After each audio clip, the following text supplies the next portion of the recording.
Renegade immortal इन Hindi explained. अगर आपको कहानी पसंद आए तो चैनल नोवेल मज़ा को लाइक और सब्सक्राइब करें। हमारे चैनल में हर सप्ताह नई कहानियों का आनंद लें। धन्यवाद। अध्याय 26 से 40। तीनों तकनीकों के बारे में सोचते हुए वांग लिन उत्साहित हो गया। फायरबॉल तकनीक का निर्माण करने के प्रयास में उन्होंने अपने हाथ से मुहर बनाई। हालांकि आग की तो बात ही छोड़िए, एक चिंगारी भी नहीं दिखाई दी। काफी देर बाद उसने फिर कोशिश की। बार बार अंततः उसे असफलता ही हाथ लगी। वह केवल एक बार ही चिंगारी पैदा करने में सफल रहे। वांग लिन जोर से हंसा। प्रतिभा, ये हमेशा प्रतिभा ही होती है। इसके बाद उन्होंने पास की एक चट्टान पर पृथ्वी विखंडन तकनीक का अभ्यास किया। यद्यपि परिणाम फायरबॉल तकनीक के प्रयास से प्राप्त परिणामों से बेहतर थे, परंतु दरार केवल उनकी छोटी उंगली के आकार की थी। इस तरह की तकनीक मनुष्यों को धोखा देने के लिए अच्छी थी, लेकिन वास्तविक युद्ध में वे बेकार थी।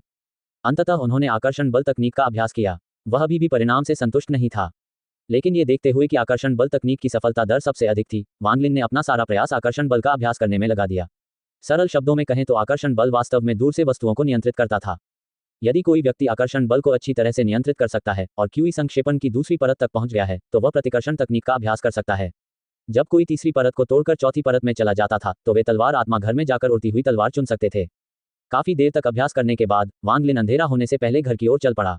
अब जब वह क्यूई संघनन की पहली परत तक पहुंच गया था, तो उसकी दृष्टि और सुनने की क्षमता में काफी सुधार हो गया था। पूर्वी द्वार से प्रवेश करने के बाद जब वह घर के पास से गुजरा तो उसे कुछ परिचित आवाजें सुनाई दी।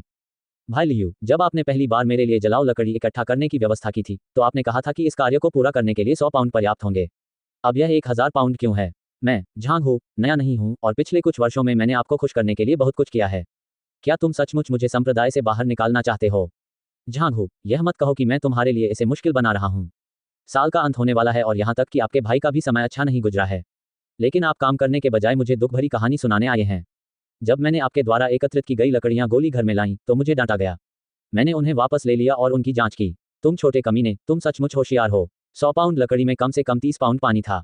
झांग हू क्रोधित था। वह ऊंची आवाज में बोला, यह संभव नहीं है। आप मुझ पर झूठा आरोप लगा रहे हैं। क्या यह इसलिए नहीं था कि कुछ दिन पहले मैंने झाओ फुगुई को आपको एक अमर ताबीज देते हुए देखा था ताकि आप उसके लिए एक आसान कार्य चुन सकें? बड़ी बात क्या है? मानद शिष्यों में कौन नहीं जानता कि आप कैसे कार्य करते हैं। जहां तक मुझे हेंग्यू संप्रदाय से बाहर निकालने की कोशिश की बात है, तो तुमने वास्तव में बहुत गड़बड़ कर दी है, कमीने। मैं अब ये काम नहीं कर रहा हूँ। मैं बड़ों को बताने जा रहा हूँ।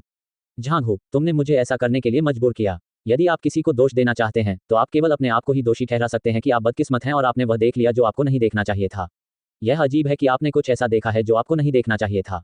झांग हो, यहीं रहो। अगर बड़े बुजुर्गों को इस बारे में पता चल गया तो आपके साथ साथ आपका पूरा परिवार भी मर सकता है। शिष्य लियू की ठंडी आवाज कमरे से बाहर आए और झांग हू चीख पड़ा।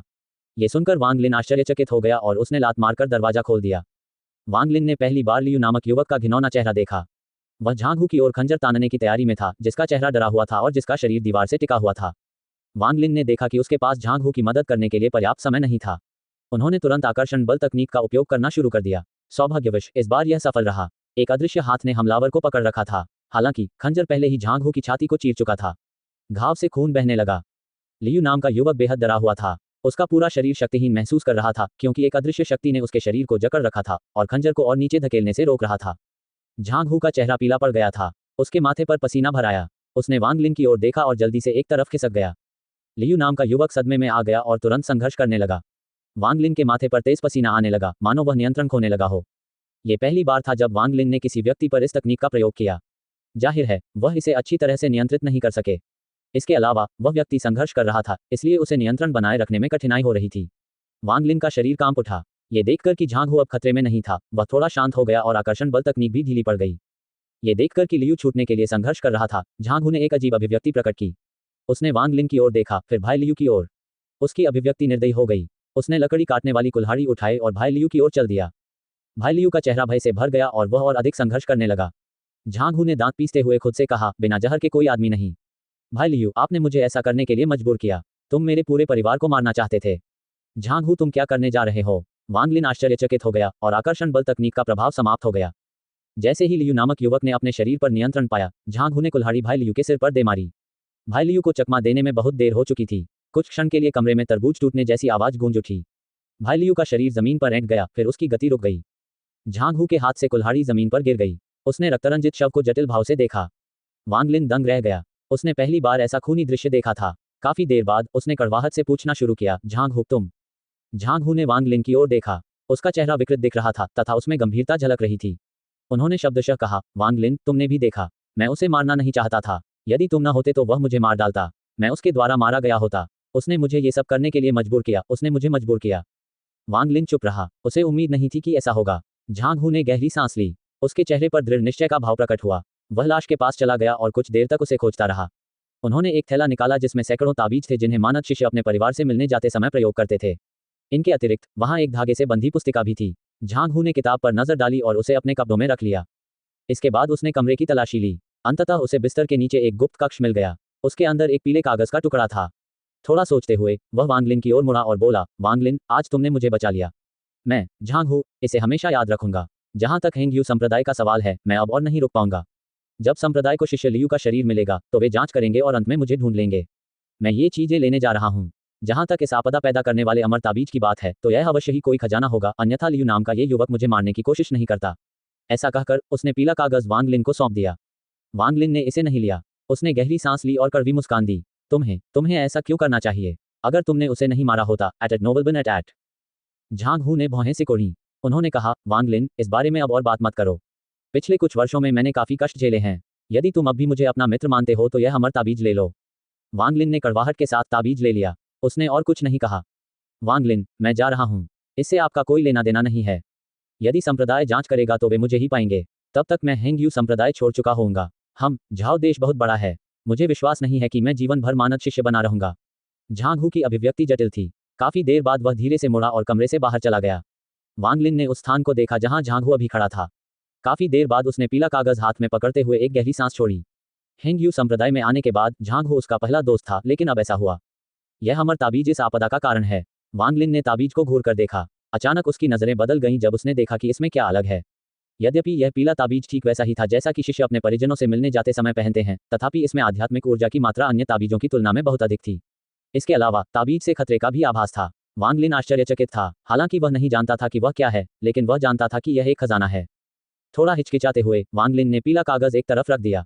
जमीन पर पड़ी लाश को देखकर उसने आह भरी। यदि इस लाश का ध्यान नहीं रखा गया तो झांग हू की गति के साथ वह संप्रदाय से बच नहीं पाएगा।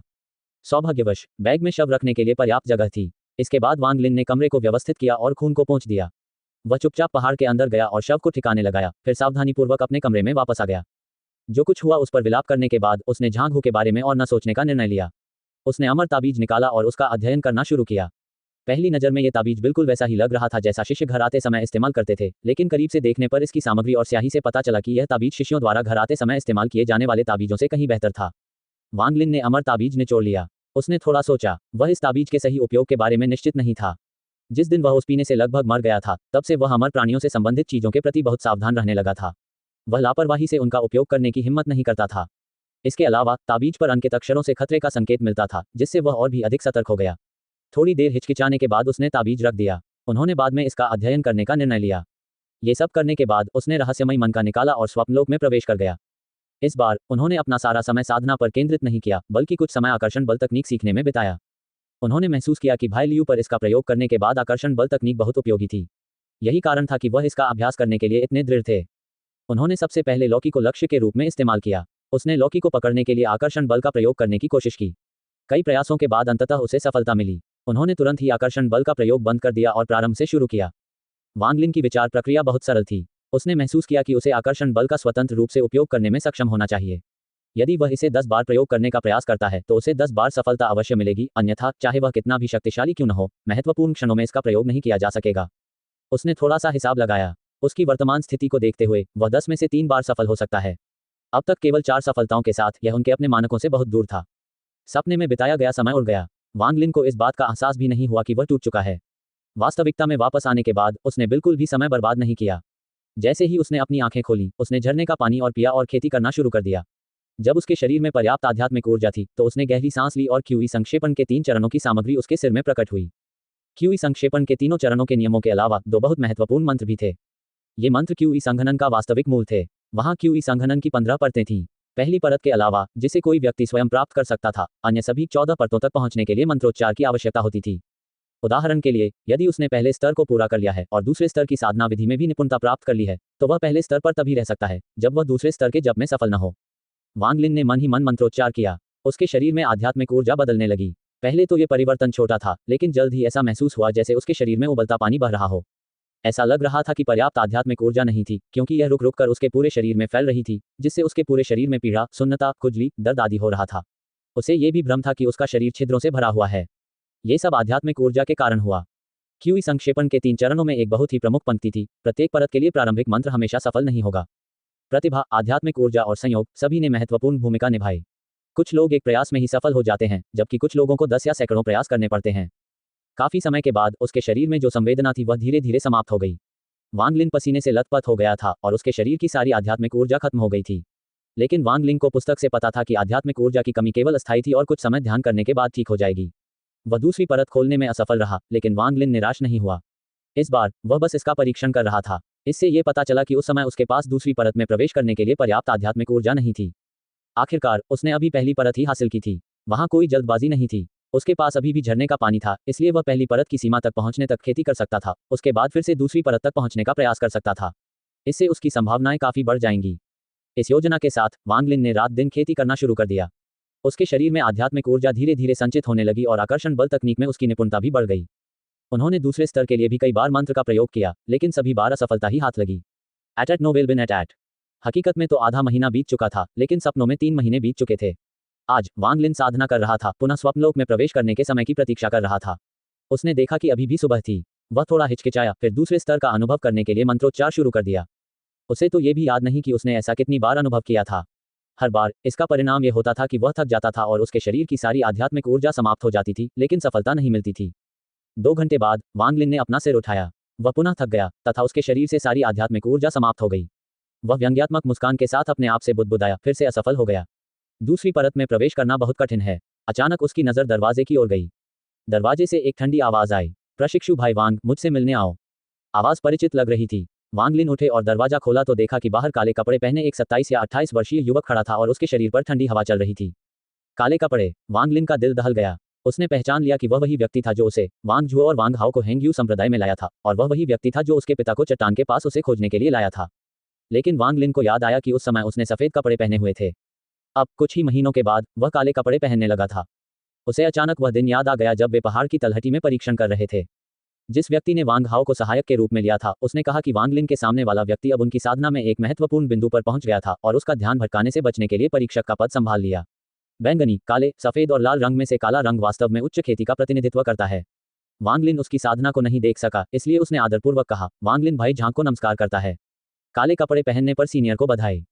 काले कपड़े पहने युवक ने वांग लिन को देखा और धीरे से कहा, मेरा क्यूई संक्षेपण की 5वीं परत में सफलतापूर्वक प्रवेश करना आपसे कुछ हद तक संबंधित है। यदि मैं तुम्हें खोजते हुए उस गुफा को न पाता तो मैं इतनी जल्दी उसमें से नहीं निकल पाता। वांग लिन दंग रह गया और पूछा, भाई झांग, गुफा में चूषण बल वाला वह छेद खेती में मदद कर सकता है? काले कपड़े पहने युवक ने सिर हिलाया और कहा, जब आप 4थी परत के शिखर पर पहुंचेंगे और 5वीं परत में प्रवेश करने के लिए मंत्र का उपयोग करने की आवश्यकता होगी तो स्वयं वहां जाएं और आपको प्रभाव दिखाई देगा। उसने वांग लिन की ओर देखा और कहा, भाई वांग, इसमें मदद नहीं की जा सकती क्योंकि आपकी प्रतिभा औसत दर्जे की है, लेकिन चूंकि अब आप एक शिष्य हैं, इसलिए आपको लगन से साधना करनी चाहिए। मैं देख रहा हूं कि आप में कोई आध्यात्मिक ऊर्जा नहीं है। आप अभी क्यूई संघनन की पहली परत तक भी नहीं पहुंचे हैं। मुझे डर है कि सभी आंतरिक शिष्यों में से आप ही एकमात्र हैं। वांग लिन दंग रह गया, लेकिन व्यंग्यात्मक ढंग से मुस्कुराया, मैं प्रशिक्षु भाई की सलाह को दिल से मानूंगा। मैं खेती में अपना प्रयास दोगुना कर दूंगा। उन्होंने अचानक विषय बदल दिया और पूछा, भाई झांग, आज आप यहाँ किस कारण से आए हैं? काले कपड़े पहने युवक ने हंसते हुए कहा, कोई गंभीर बात नहीं है। घर के कामकाज का प्रभारी मानद शिष्य गायब हो गया। उस दिन किसी ने तुम्हें वहां जाते हुए देखा था, इसलिए मैं तुमसे इसके बारे में पूछने यहाँ आया हूँ। वांग लिन की अभिव्यक्ति सामान्य रही और वह हंसा, मुझे पता है कि क्या हुआ था। आमतौर पर मैं घर के पास नहीं जाता, लेकिन आधा महीना पहले मैं वहां से गुजरा और एक मानद शिष्य मेरी पीठ पीछे बातें कर रहा था, इसलिए मैंने उसे सबक सिखाया। शायद वह मुझसे डर गया और संप्रदाय छोड़ दिया। भाई झांग ने आधा हंसते हुए अपना सिर हिलाया। उन्होंने वांग लिन की ओर देखा और कहा, एक घृणित मानद शिष्य महत्वपूर्ण नहीं है। आज मैं आपके पास इसलिए आया हूं क्योंकि बुजुर्गों ने ये निर्णय लिया है कि एक मानद शिष्य को घर के काम का प्रभार नहीं दिया जाना चाहिए, इसलिए वे चाहते थे कि एक आंतरिक शिष्य ये कार्यभार संभाले। लेकिन कोई भी आंतरिक शिष्य जाना नहीं चाहता, वे सभी साधना में व्यस्त हैं। वांग लिन ने व्यंग्यात्मक ढंग से मुस्कुराते हुए कहा, मैं समझता हूं। ऐसा लगता है कि यह कार्य मुझे सौंपा गया है। भाई झांग ने थोड़ा मुस्कुराते हुए कहा, अपना सामान पैक करो और आज ही वहां चले जाओ। अभी तो घर में बहुत गंदगी है, आपको इसे पुनः व्यवस्थित करना होगा। उसने वांग लिन की ओर हाथ बढ़ाया, एक कदम बढ़ाया और उसके पैरों के नीचे एक तलवार प्रकट हुई। जैसे ही वह तलवार पर सवार होकर दूर जा रहा था, तलवार से इंद्रधनुषी रंग निकल रहे थे। वांग लिन के चेहरे पर निराशा के भाव प्रकट हुए। वह घर पर काम करने नहीं जाना चाहता था। वहां के लोग बहुत जिज्ञासु थे, उसका रहस्य उजागर होना बहुत आसान था। इसके अलावा बहुत सारा काम होगा जिससे उनकी खेती में बाधा आएगी। उसकी खेती, लेकिन अब वह नहीं जा सकता था। पेट में क्रोध भरा हुआ उसने अपना सामान बांधा और काम घर पहुंचा। वहां पहुंचकर उसने अपने मन में एक निर्णय लिया। वह घर पर ज्यादा समय तक नहीं रुक सकता था। उसे घर के कामकाज में सब कुछ गड़बड़ कर देना पड़ता था ताकि हर मानद शिष्य अपने बड़ों के पास जाकर किसी दूसरे को बदलने के लिए कहे। इस विचार को ध्यान में रखते हुए वांग लिन ने शिष्य लियू के कमरे की सफाई की। बिस्तर और मेज के अलावा जो भी बेकार सामान था उसे बाहर फेंक दिया गया। जब वह ऐसा कर रहा था तो कुछ शिष्य वहां आ पहुंचे। उन्हें पता चला था कि वांग लिन अब काम सौंपने का काम संभाल रहा है, इसलिए उनमें से कई घबरा गए थे। जिन लोगों ने वांग लिन का सबसे अधिक उपहास किया था उनके चेहरे पीले पड़ गए थे और उनके दिल धड़क रहे थे। कुछ लोगों का इरादा वांग लिन को सफाई में मदद करने का था, लेकिन घूरने के बाद वे सभी आज्ञाकारी ढंग से आंगन में खड़े हो गए। सफाई खत्म करने के बाद वांग लिन आराम से एक कुर्सी पर बैठ गया। उन्होंने अपने सामने खड़े 100 से अधिक मानद शिष्यों की ओर उदासीनता से देखा। वह जानता था कि हेंग यू संप्रदाय में बहुत सारे मानद शिष्य थे। ये तो उनका एक अंश मात्र था। अगले कुछ दिनों में और अधिक मानद शिष्य अपने कार्य की रिपोर्ट देने के लिए वापस आएंगे। अब आप 500 पाउंड जलाऊ लकड़ी काटेंगे। वांग लिन ने सहजता से एक व्यक्ति की ओर इशारा किया। उसे याद आया कि उस व्यक्ति ने चुपके से उसका उपहास किया था। वह व्यक्ति अचंभित रह गया। वह तुरंत चिल्लाया, भाई वांग, मैं रसोई घर में काम करता था, मैं लकड़ी काटना नहीं जानता। वांग लिन ने अपनी आंखें घुमाई। उन्होंने कहा, अब ये प्रतिदिन 1000 पाउंड है। लड़का अचानक जमीन पर घुटनों के बल बैठ गया और रोने लगा। भाई वांग, आप एक अच्छे इंसान हैं। मुझे उस समय तुम्हारा उपहास नहीं करना चाहिए था, लेकिन कृपया इतना प्रतिशोधी मत बनो। मैं संभवतः 1000 पाउंड नहीं उठा सकता, तो 500 पाउंड कैसा रहेगा? आसपास के सभी लोग एक दूसरे की ओर देखने लगे। वे सभी जानते थे कि वांग लिन चीजों को मुश्किल बना देगा, लेकिन ये स्पष्ट रूप से बदला था। भीड़ में कुछ मानद शिष्य भी थे जो असंतोष में चिल्ला रहे थे। सब लोग, उसकी बात मत सुनो। चलो, हम किसी बुजुर्ग को खोजें और उनसे न्याय करने को कहें। वांग लिन बहुत दबंग है। सही, आइए हम इस स्थान का प्रभार संभालने के लिए किसी अन्य आंतरिक शिष्य को ढूंढने के लिए बड़ों की तलाश करें। अगर वे हमारी बात नहीं सुनेंगे तो हम घुटने टेक देंगे और कभी नहीं उठेंगे। सत्य, चलो सब लोग चलें। यहाँ मत रहो। इस वांग लिन का रूप खलनायक जैसा है। उसे ये भी याद नहीं है कि वह आत्महत्या करने की कोशिश करके संप्रदाय में शामिल हुआ था। कितना अपमानजनक है। असंतुष्ट आवाजें और अधिक ऊंची होती गईं। जल्द ही सभी लोग गाली गलौज करते हुए वहां से चले गए। वे सभी आंगन की ओर जाते समय शिकायत भरे चेहरे के साथ चिल्ला रहे थे, वांग लिन नहीं चाहता कि हम अब और जीवित रहें। वांग लिन का दिल शांत था। उन्होंने उन्हें नहीं रोका और आशा व्यक्त की कि वे सफल होंगे। इस तरह से बड़े बुजुर्ग नाराज हो जाते और किसी और को ये काम सौंप देते ताकि वह साधना पर ध्यान केंद्रित कर सके। शेष 10 लोग झिझक रहे थे। वे जाना चाहते थे, लेकिन यदि यह बात विफल हो गई तो क्या इसका मतलब यह नहीं होगा कि उन्होंने वांग लिन का पूरी तरह से अनादर किया है? एट नो विल बिन एट। वांग लिन जल्दी में नहीं था। वह मुख्य प्रांगण में परिणाम की प्रतीक्षा कर रहा था। कुछ ही क्षण बाद सभी मानद शिष्य उदास होकर एक एक करके वापस आ गए। इस बार वे चिल्ला नहीं रहे थे, बल्कि उनकी आंखें निराशा और खामोशी से भरी थीं। वांग लिन ने उनके भाव देखे और जान गया कि वे असफल हो गए हैं। वह मन ही मन बहुत निराश हुआ। ऐसा लग रहा था कि उसे और भी बड़ा हंगामा करना होगा। इस बारे में सोचते हुए उसने यहाँ के लोगों पर नजर डाली और कहा, तुम सब जो चुपके से मेरा मजाक उड़ाते थे, मेरी बात सुनो। मैं आज बदला लेने के लिए यहाँ हूँ। यदि आप असंतुष्ट हैं तो बुजुर्गों के पास जाइए। अगर आप मुझे इस पद से हटा सकें तो मुझे आपका धन्यवाद करना होगा। शिष्यों में से एक ने विनती की, भाई वांग, आप एक महान व्यक्ति हैं। हमें क्षमा कर दीजिए। हाँ भाई वांग, हम उस समय अंधे थे। कृपया हमें थोड़ा विश्राम दीजिए। मैं आपके सामने झुकूंगा। भाई वांग, उस समय सबने तुम्हारा मजाक उड़ाया था, लेकिन मैंने कभी ऐसा नहीं किया। मैंने तो आपका बचाव भी किया था। उस व्यक्ति की बात खत्म होने का इंतजार किए बिना बगल में बैठे किसी ने गुस्से में कहा, झाओ शियाओ एर, उस समय तुमने उसका सबसे ऊंची आवाज में मजाक उड़ाया था। भाई वांग, उसकी बात मत सुनो। झाओ शियाओ एर की अभिव्यक्ति बदल गई। उसने गुस्से से कहा, झाओ शियाओ सान, मैं तुम्हारा बड़ा भाई हूं, तुम पीठ में छुरा घोंपने वाले कमीने हो। अपने कमरे में वापस जाओ और देखो कि मैं तुम्हें कैसे पीटूंगा। मैं वफादार हूं, भाई वांग। आप एक दयालु व्यक्ति हैं, कृपया मुझे कुछ आसान काम दीजिए। भाई वांग, उन 2 भाइयों की बात मत सुनो। वे इस 2 आदमी वाले अभिनय के लिए जाने जाते हैं। कौन जानता है कि उन्होंने कितने मानद शिष्यों को धोखा दिया। प्रशिक्षु भाई, मैं वह व्यक्ति हूं जिसने आपके बारे में कभी कोई बुरी बात नहीं कही। एक बहुत ही सुंदर महिला मानद शिष्या ने विनम्रतापूर्वक कहा, भाई वांग, इस प्रशिक्षु बहन का शरीर हमेशा से कमजोर रहा है और वह कोई कठिन श्रम नहीं कर सकती। क्या मैं हर रात आकर आपकी मालिश करूं? क्या वह ठीक है? हेंग यू संप्रदाय के मानद शिष्यों में महिला शिष्यों की संख्या अधिक नहीं थी। इनमें केवल 10% महिलाएं थीं। आखिरकार दृढ़ता की परीक्षा में पुरुषों के पास बेहतर अवसर थे। बेशक कुछ महिला मानद शिष्यों का सभी ने गर्मजोशी से स्वागत किया। उनके रूप के आधार पर कुछ लोग तो आंतरिक शिष्यों के भी पसंदीदा बन गए। फिर एक अन्य महिला मानद शिष्या ने वांग लिन को एक प्यारी सी नजर से देखा और छेड़खानी करते हुए कहा, प्रशिक्षु भाई लियू ने मुझे कभी कोई कठिन काम नहीं दिया। मैं केवल रात में उनकी सेवा करने के लिए आई थी। मैं कुछ अन्य प्रशिक्षु बहनों को जानती हूँ। मैं उन्हें आज रात आपके पास ले जाऊंगा, ठीक है? हर कोई वांग लिन को यह बताने की पूरी कोशिश कर रहा था कि उन्होंने उसके बारे में कभी कुछ बुरा नहीं कहा। बहुत देर तक सुनने के बाद वांग लिन का धैर्य जवाब दे गया और वह चिल्लाया, आप सभी चुप हो जाओ। ये कैसी गड़बड़ है? अपनी बात समाप्त करने के बाद उन्होंने एक व्यक्ति की ओर इशारा करते हुए कहा, तुम 20 कुन पानी। अगर तुम दुखी हो तो बड़ों के पास जाओ। उस व्यक्ति का शरीर कांप उठा। उसने बात करने के लिए अपना मुंह खोला, लेकिन वांग लिन की आंखों में अधीरता देखी। वह तुरंत मुस्कुराया और अपना सिर हिलाया। आप हर दिन 500 किलो कपड़े धोते हैं। याद रखें, यदि आप असंतुष्ट हैं तो बड़ों से मिलें। जिस व्यक्ति की ओर इशारा किया गया था उसने जोर से निगल लिया और लगभग बेहोश हो गया। उन्होंने बुदबुदाते हुए कहा, 500 किलो, ये संप्रदाय के सभी कपड़ों के बराबर है। तुम पूरे संप्रदाय को साफ करो। वही बात, अगर आप असंतुष्ट हैं तो बड़ों को खोजें। तुम बाहरी घरों को साफ करो। अगर मुझे वहां एक भी मक्खी दिख जाए तो तुम वहां रह सकते हो। तुम जाओ और प्रतिदिन 500 पाउंड जड़ी बूटियां इकट्ठा करो। यदि तुम मुझे धोखा देने के लिए इसमें खरपतवार मिलाओगे तो मैं तुम्हें संप्रदाय से बाहर निकाल दूंगा। आप सब सुनो, अगर असंतुष्ट हो तो बड़ों को ढूंढो। कुछ लोगों के लिए हालांकि कार्यभार कठिन था, फिर भी वह सहनीय था। हालांकि जब उसने आखिरी कुछ की ओर इशारा किया तो उनके पैर नरम पड़ गए और तुरंत ही जमीन पर गिर पड़े। सभी सम्मानित शिष्यों के चेहरे पर दयनीय भाव थे। पूरे हिंग संप्रदाय के पास पहाड़ों में 500 किलो जड़ी बूटियां भी नहीं होंगी। अल्पविराम वांग लिन की यादों के आधार पर जिन लोगों ने उसका मजाक उड़ाया था, उसने एक एक करके उन लोगों की ओर इशारा किया और ध्यान से सोचा कि उन्हें क्या काम दिया जाए। वह बिल्कुल भी थका नहीं था और अंततः उसने सारा काम पूरा कर दिया। वह कुछ देर तक इधर उधर घूमता रहा और सोचता रहा कि उसने जो काम उसे सौंपे थे उन्हें पूरा करना असंभव था। मानद शिष्य पुरनियों से शिकायत करने के अलावा और क्या कर सकते थे।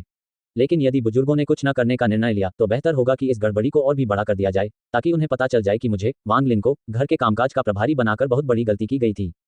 इस बारे में सोचते हुए उसने एक ऐसे व्यक्ति की ओर इशारा किया जिसे वह नहीं जानता था और कहा, तुम भाग्यशाली हो। आपका काम हर चीज पर नजर रखना है। मुझे दिए गए सभी उपहारों की सूची बनाओ। उनके नाम और उपहार का समय रिकॉर्ड करें। यदि तुम लालची बनने की कोशिश करोगे तो मैं तुम्हें संप्रदाय से बाहर निकाल दूंगा। वह व्यक्ति इतना आश्चर्यचकित हुआ कि वह तुरंत जमीन पर गिर पड़ा और वांग लिन के सामने झुक गया। उन्होंने बार बार कहा कि वे इसे सही ढंग से करने का ध्यान रखेंगे और कोई गलती नहीं करेंगे। सभी मानद शिष्य अचंभित रह गए। पहले शिष्य लियू इस बारे में गुप्त था, लेकिन यह वांग लिन निर्भीकता से रिश्वत मांग रहा था। एट नो विल बिन एट। कुछ देर बाद एक मानद शिष्य आगे आया और घर आने के लिए इस्तेमाल किए जाने वाले 3 ताबीज निकाले। उन्होंने उन्हें वांग लिन को भेंट किया और कहा, भाई वांग, यह मैं आपको सम्मान दे रहा हूँ। वांग लिन ने ध्वनि के साथ उत्तर दिया। उसने ताबीज एक तरफ रख दिए और पूछा, पहले तुम्हें क्या काम सौंपा गया था? प्रतिदिन 20 बर्तन पानी इकट्ठा करें। उस व्यक्ति ने घबराते हुए उत्तर दिया। वांग लिन ने धीरे से कहा, तो फिर दिन में 5 वैट करो। वह व्यक्ति आश्चर्यचकित हुआ और तुरंत धन्यवाद व्यक्त किया। उस व्यक्ति का अनुसरण करते हुए बाकी सभी लोग उठकर आगे बढ़ने ही वाले थे कि तभी वांग लिन धीरे से खड़ा हुआ और बोला, आप सभी लोग चले जाए। आप सभी को उपहार देने की उचित प्रक्रिया का पालन करना होगा। अपनी वर्तमान नौकरी और अपनी इच्छित नौकरी को एक कागज पर लिखें, फिर इसे उस व्यक्ति को भेजें जिसे मैंने इसका प्रबंधन करने के लिए नियुक्त किया है। आप इसे 10 दिनों में केवल एक बार ही कर सकते हैं। काम खत्म करने के बाद वह अपने कमरे में वापस चला गया और दरवाजा बंद कर लिया। आंगन में लोग आहें भर रहे थे। कुछ की आंखों में गुस्सा भी था। उनके पेट वांग लिन को दिए गए श्रापों से भरे हुए थे, लेकिन उनमें से किसी ने भी उन्हें जोर से नहीं कहा। वे सभी लंबे चेहरे बनाकर तितर बितर हो गए। उनके जाने के बाद वांग लिन कमरे से बाहर आया और पूरे घर का निरीक्षण किया। उसे एक भंडारण कक्ष का दूरस्थ दरवाजा मिला। भंडारण कक्ष बड़ा नहीं था। वांग लिन ने इसे साफ करने के बाद, हालांकि वह निराश था, ये यहाँ सबसे एकांत जगह थी। उसने कुछ जगह बनाने के लिए सफाई की, फिर दरवाजा बंद किया और स्वप्नलोक में प्रवेश कर गया। समय उड़ गया। वांग लिन 2 महीने से घर के कामकाज का प्रभार संभाल रहा था। उन 2 महीनों में पहले कुछ दिनों तक मानद शिष्यों को कार्य सौंपने के अलावा बाकी समय उन्होंने अपनी साधना पर ध्यान केंद्रित किया। जहां तक मानद शिष्यों के काम का सवाल है तो उन्हें इसकी जरा भी परवाह नहीं थी। यदि वे अपना काम नहीं करते तो उसे बस ठंडी आवाज में खर्राटे लेने होते और वे उसे उपहार देते।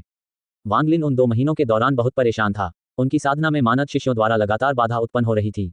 वह नहीं जानता था कि अन्य आंतरिक शिष्य और बुजुर्ग क्या सोच रहे थे। उसने चीजों को इतना बिगाड़ दिया, लेकिन उन्होंने अभी तक कोई प्रतिस्थापन नहीं भेजा। क्या मुझे और भी अधिक अनुचित होने की आवश्यकता है? घर का काम छोड़कर जाने के लिए वांग लिन पूरी तरह तैयार था।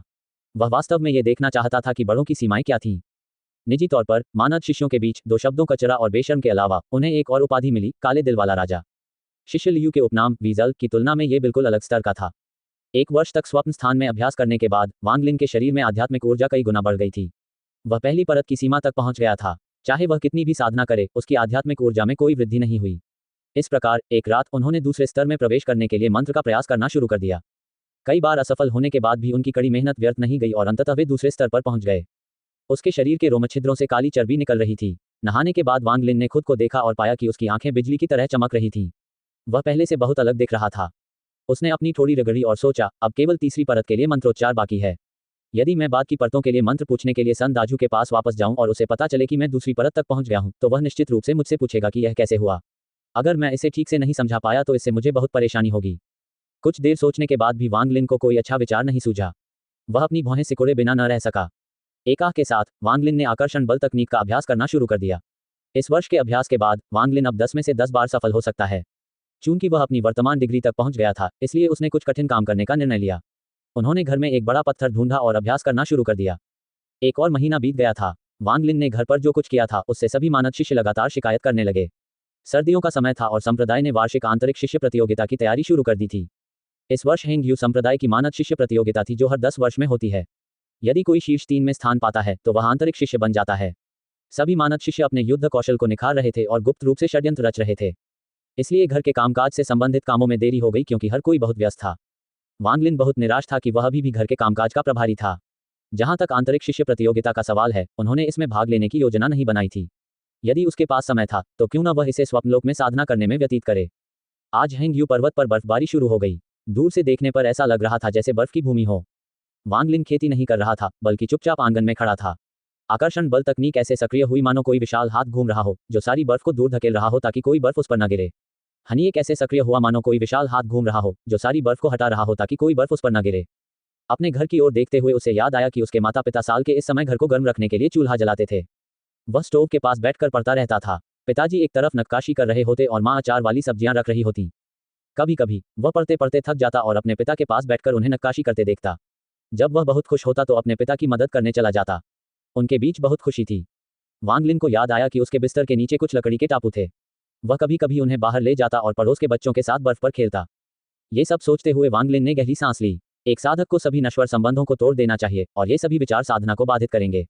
वांग लिन ने अपनी आंखें बंद कर लीं। जब उसने उन्हें दोबारा खोला तो उसका मन साफ था। वह अपने सभी नश्वर संबंधों को तोड़ नहीं सकता था, इसलिए उसने उन्हें अपने हृदय की गहराई में छिपा लिया। जब वह पुरानी बातें याद कर रहा था तो अचानक उसके चेहरे का भाव बदल गया। वह अब क्यूई संक्षेपण की दूसरी परत में था और उसकी दिव्य भावना की क्षमता जागृत हो गई थी। ये सब 3 लेयर्स ऑफ क्यूई कंडेंसेशन पुस्तक में वर्णित किया गया था। अपनी दिव्य इंद्रिय के माध्यम से उसने देखा कि वांग हाओ उसकी ओर आ रहा था। एक क्षण बाद दरवाजा खुला। वांग हाओ चमड़े की टोपी और चमड़े का कोट पहने हुए अंदर आया। उसने आश्चर्यचकित होकर वांग लिन की ओर देखा और कहा, भाई टाई जू, क्या तुम्हें ठंड नहीं लग रही है? इतना छोटा सा कपड़ा पहनकर भी बाहर खड़ा हूं। वांग लिन ने हंसते हुए कहा, मैंने सोचा था कि तुम आओगे और मुझसे मिलोगे, इसलिए मैं तुम्हारा स्वागत करने के लिए बाहर आया हूं, छोटे बदमाश। उसे बिल्कुल भी ठंड महसूस नहीं हुई। क्यूई कंडेंसेशन की दूसरी परत तक पहुंचने के बाद उसने देखा कि उसका शरीर पहले की तुलना में बहुत अधिक मजबूत था। वांग हाओ ने हंसकर कहा। वह अंदर गया और ध्यान से वांग लिन को देखा और कहा, भाई टाई जू, मुझे ऐसा कैसे लग रहा है कि आप कुछ महीने पहले से थोड़े अलग हैं? वांग लिन ने कहा, यह स्वाभाविक है। मैं क्यूई संक्षेपण की दूसरी परत तक पहुंच गया हूं और मुझे अमर माना जा सकता है। वांग हाओ का मुंह फड़क उठा। वह कमरे में गया और बोला, घमंड मत करो। हमारी प्रतिभाएं लगभग एक ही स्तर पर हैं। मुझे अमर गोलियों से सहायता मिली है और मैं अभी भी पहली परत तक नहीं पहुंच पाया हूं। लेकिन क्या आप दूसरी परत तक पहुंच पाएंगे? असंभव। वांग लिन ने स्पष्टीकरण देने का प्रयास नहीं किया। कभी कभी जब वह सच बोलता था तो लोग उस पर विश्वास भी नहीं करते थे और यदि वह झूठ बोलता था तो दूसरों के मन में संदेह उत्पन्न हो जाता था। अंततः वांग हाओ के साथ उनका रिश्ता गहरा नहीं था। बेहतर होगा कि सतर्क रहें। पहली नज़र में किसी पर भरोसा करना वांग लिन के बस की बात नहीं थी। वांग हाओ, आज तुम्हारे पास मुझसे मिलने का समय कैसे आया? क्या गोली घर व्यस्त नहीं है? वांग लिन कमरे में वापस आया और वांग हाओ के लिए एक कप गर्म पानी डाला। वांग हाओ ने गर्म पानी लिया और एक घूंट पीने से पहले उसे कुछ बार फूंका। वे मुस्करा उठे। आप पिछले कुछ महीनों से अपनी चीजें लेने के लिए गोली घर नहीं गए हैं। मैं आपका हिस्सा बचाकर रख रहा था और आज उसे आपको देने आया हूं।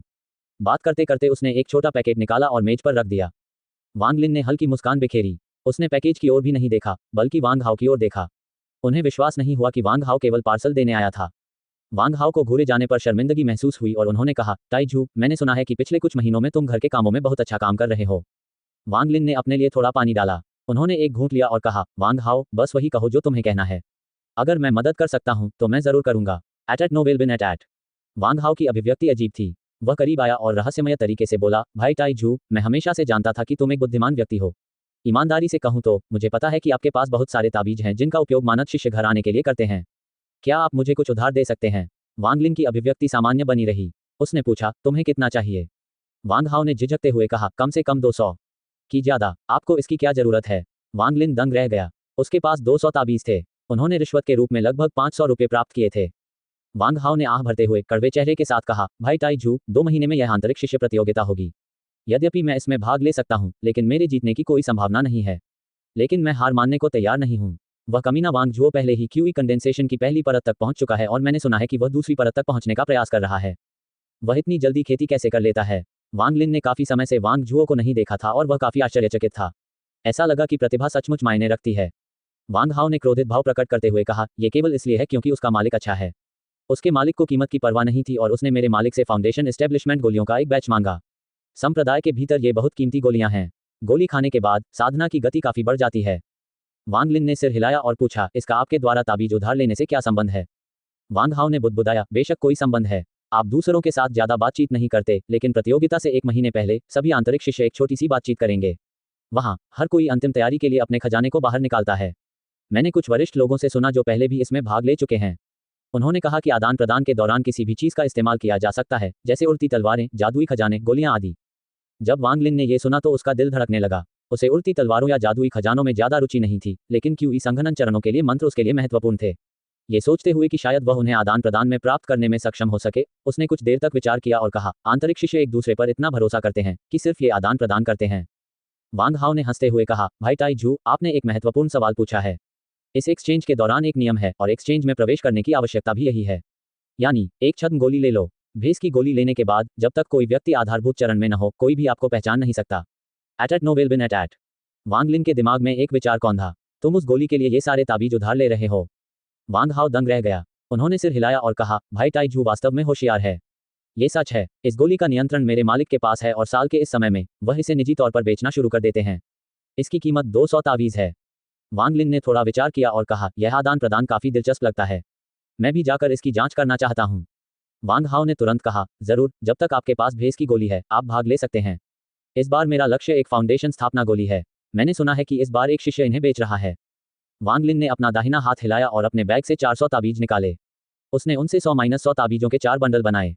वांग हाओ की आंखें चमक उठी, फिर उसने उन्हें अपने बैग में रख लिया। भाई ताइजू, अभी भी लगभग आधा महीना का समय है। मैं तब आऊंगा और तुम्हें ढूंढूंगा। हम साथ साथ जा सकते हैं।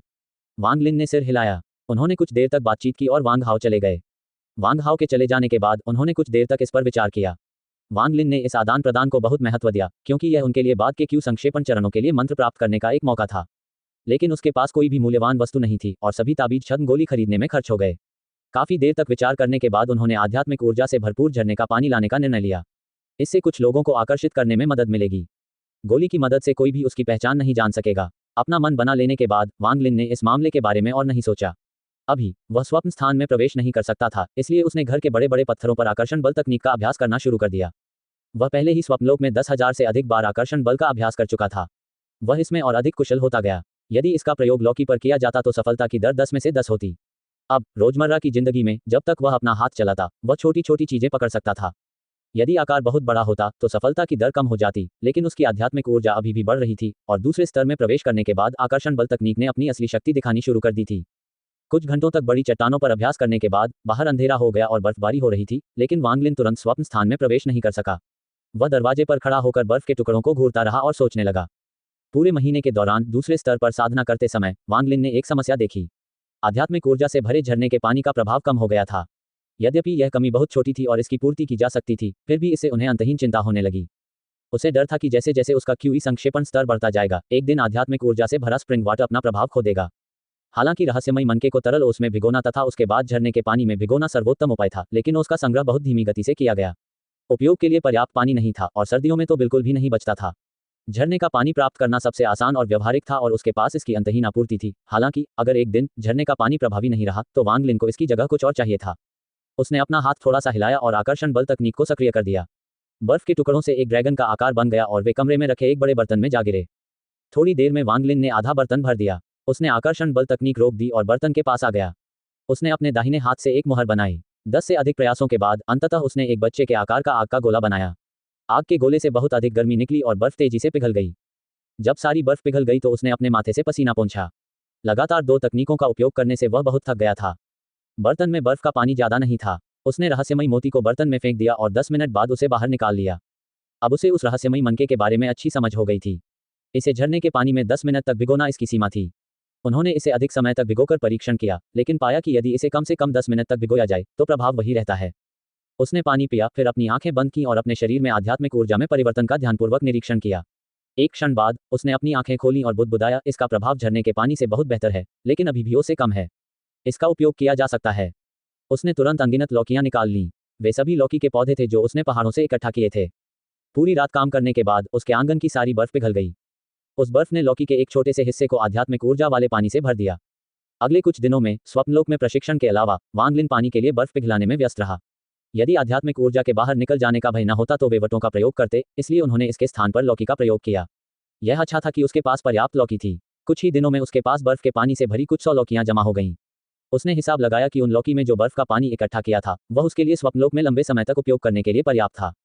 बर्फ का पानी जमा करने के बाद वांग लिन वापस खेती करने चला गया। यद्यपि झरने के पानी का प्रभाव कम हो गया था, फिर भी यह उपयोगी था। पलक झपकते ही 10 दिन बीत गए। उन 10 दिनों में वांग लिन ने पहले से कहीं अधिक झरने का पानी पी लिया था। अच्छी बात यह हुई कि झरने का पानी उसके शरीर में आध्यात्मिक ऊर्जा में घुल गया, अन्यथा उसका पेट इतना पानी नहीं झेल पाता। दूसरे स्तर के लिए आवश्यक आध्यात्मिक ऊर्जा की मात्रा पहले स्तर की तुलना में बहुत अधिक थी। वास्तव में वांग लिन ने पहले ही अपने स्वप्न स्थान में 9 महीने से अधिक समय तक साधना की थी। यदि यह पहली परत होती तो इतनी आध्यात्मिक ऊर्जा के साथ 9 महीने तक साधना करने के बाद उसे कुछ अच्छे परिणाम प्राप्त हुए होते, लेकिन अब यद्यपि उसे लगता था कि उसके शरीर में बहुत अधिक आध्यात्मिक ऊर्जा है, फिर भी वह अपने इच्छित परिणाम तक नहीं पहुंच पा रहा था। वह दिन आ गया था जिस दिन वांग लिन ने वांग हाओ से मिलने के लिए सहमति व्यक्त की थी, इसलिए वांग लिन ने स्वप्न स्थान में प्रवेश नहीं किया। आधी रात के आसपास बर्फबारी शुरू हो गई और वांग हाओ वांग लिन की दिव्य भावना में प्रवेश कर गया। कुछ ही देर बाद वांग हाओ ने दरवाजा खोला, लेकिन अंदर नहीं आया। उसने तुरंत कहा, गुरुजी ने गोलियां परिष्कृत करने में बहुत समय लिया और मुझे देर कर दी। जल्दी आओ, एक्सचेंज शुरू होने वाला है। वांग हाओ तेजी से एक्सचेंज की ओर बढ़ा और वांग लिन भी जल्दी से उसके पीछे चला गया। दोनों बर्फ में चलते हुए संप्रदाय के प्रांगणों से बाहर निकलकर पहाड़ों की ओर चले गए। वर्तमान सड़क बहुत फिसलन भरी थी, इसलिए वांग हाओ बहुत धीरे धीरे चला। उसका शरीर कांप रहा था। वह फुसफुसाया, उसका मौसम क्या है? अगर मैं यहाँ पहाड़ से गिरकर मर जाऊं, भले ही मैं भूत ही क्यों न हूं, मुझे कुछ न्याय चाहिए।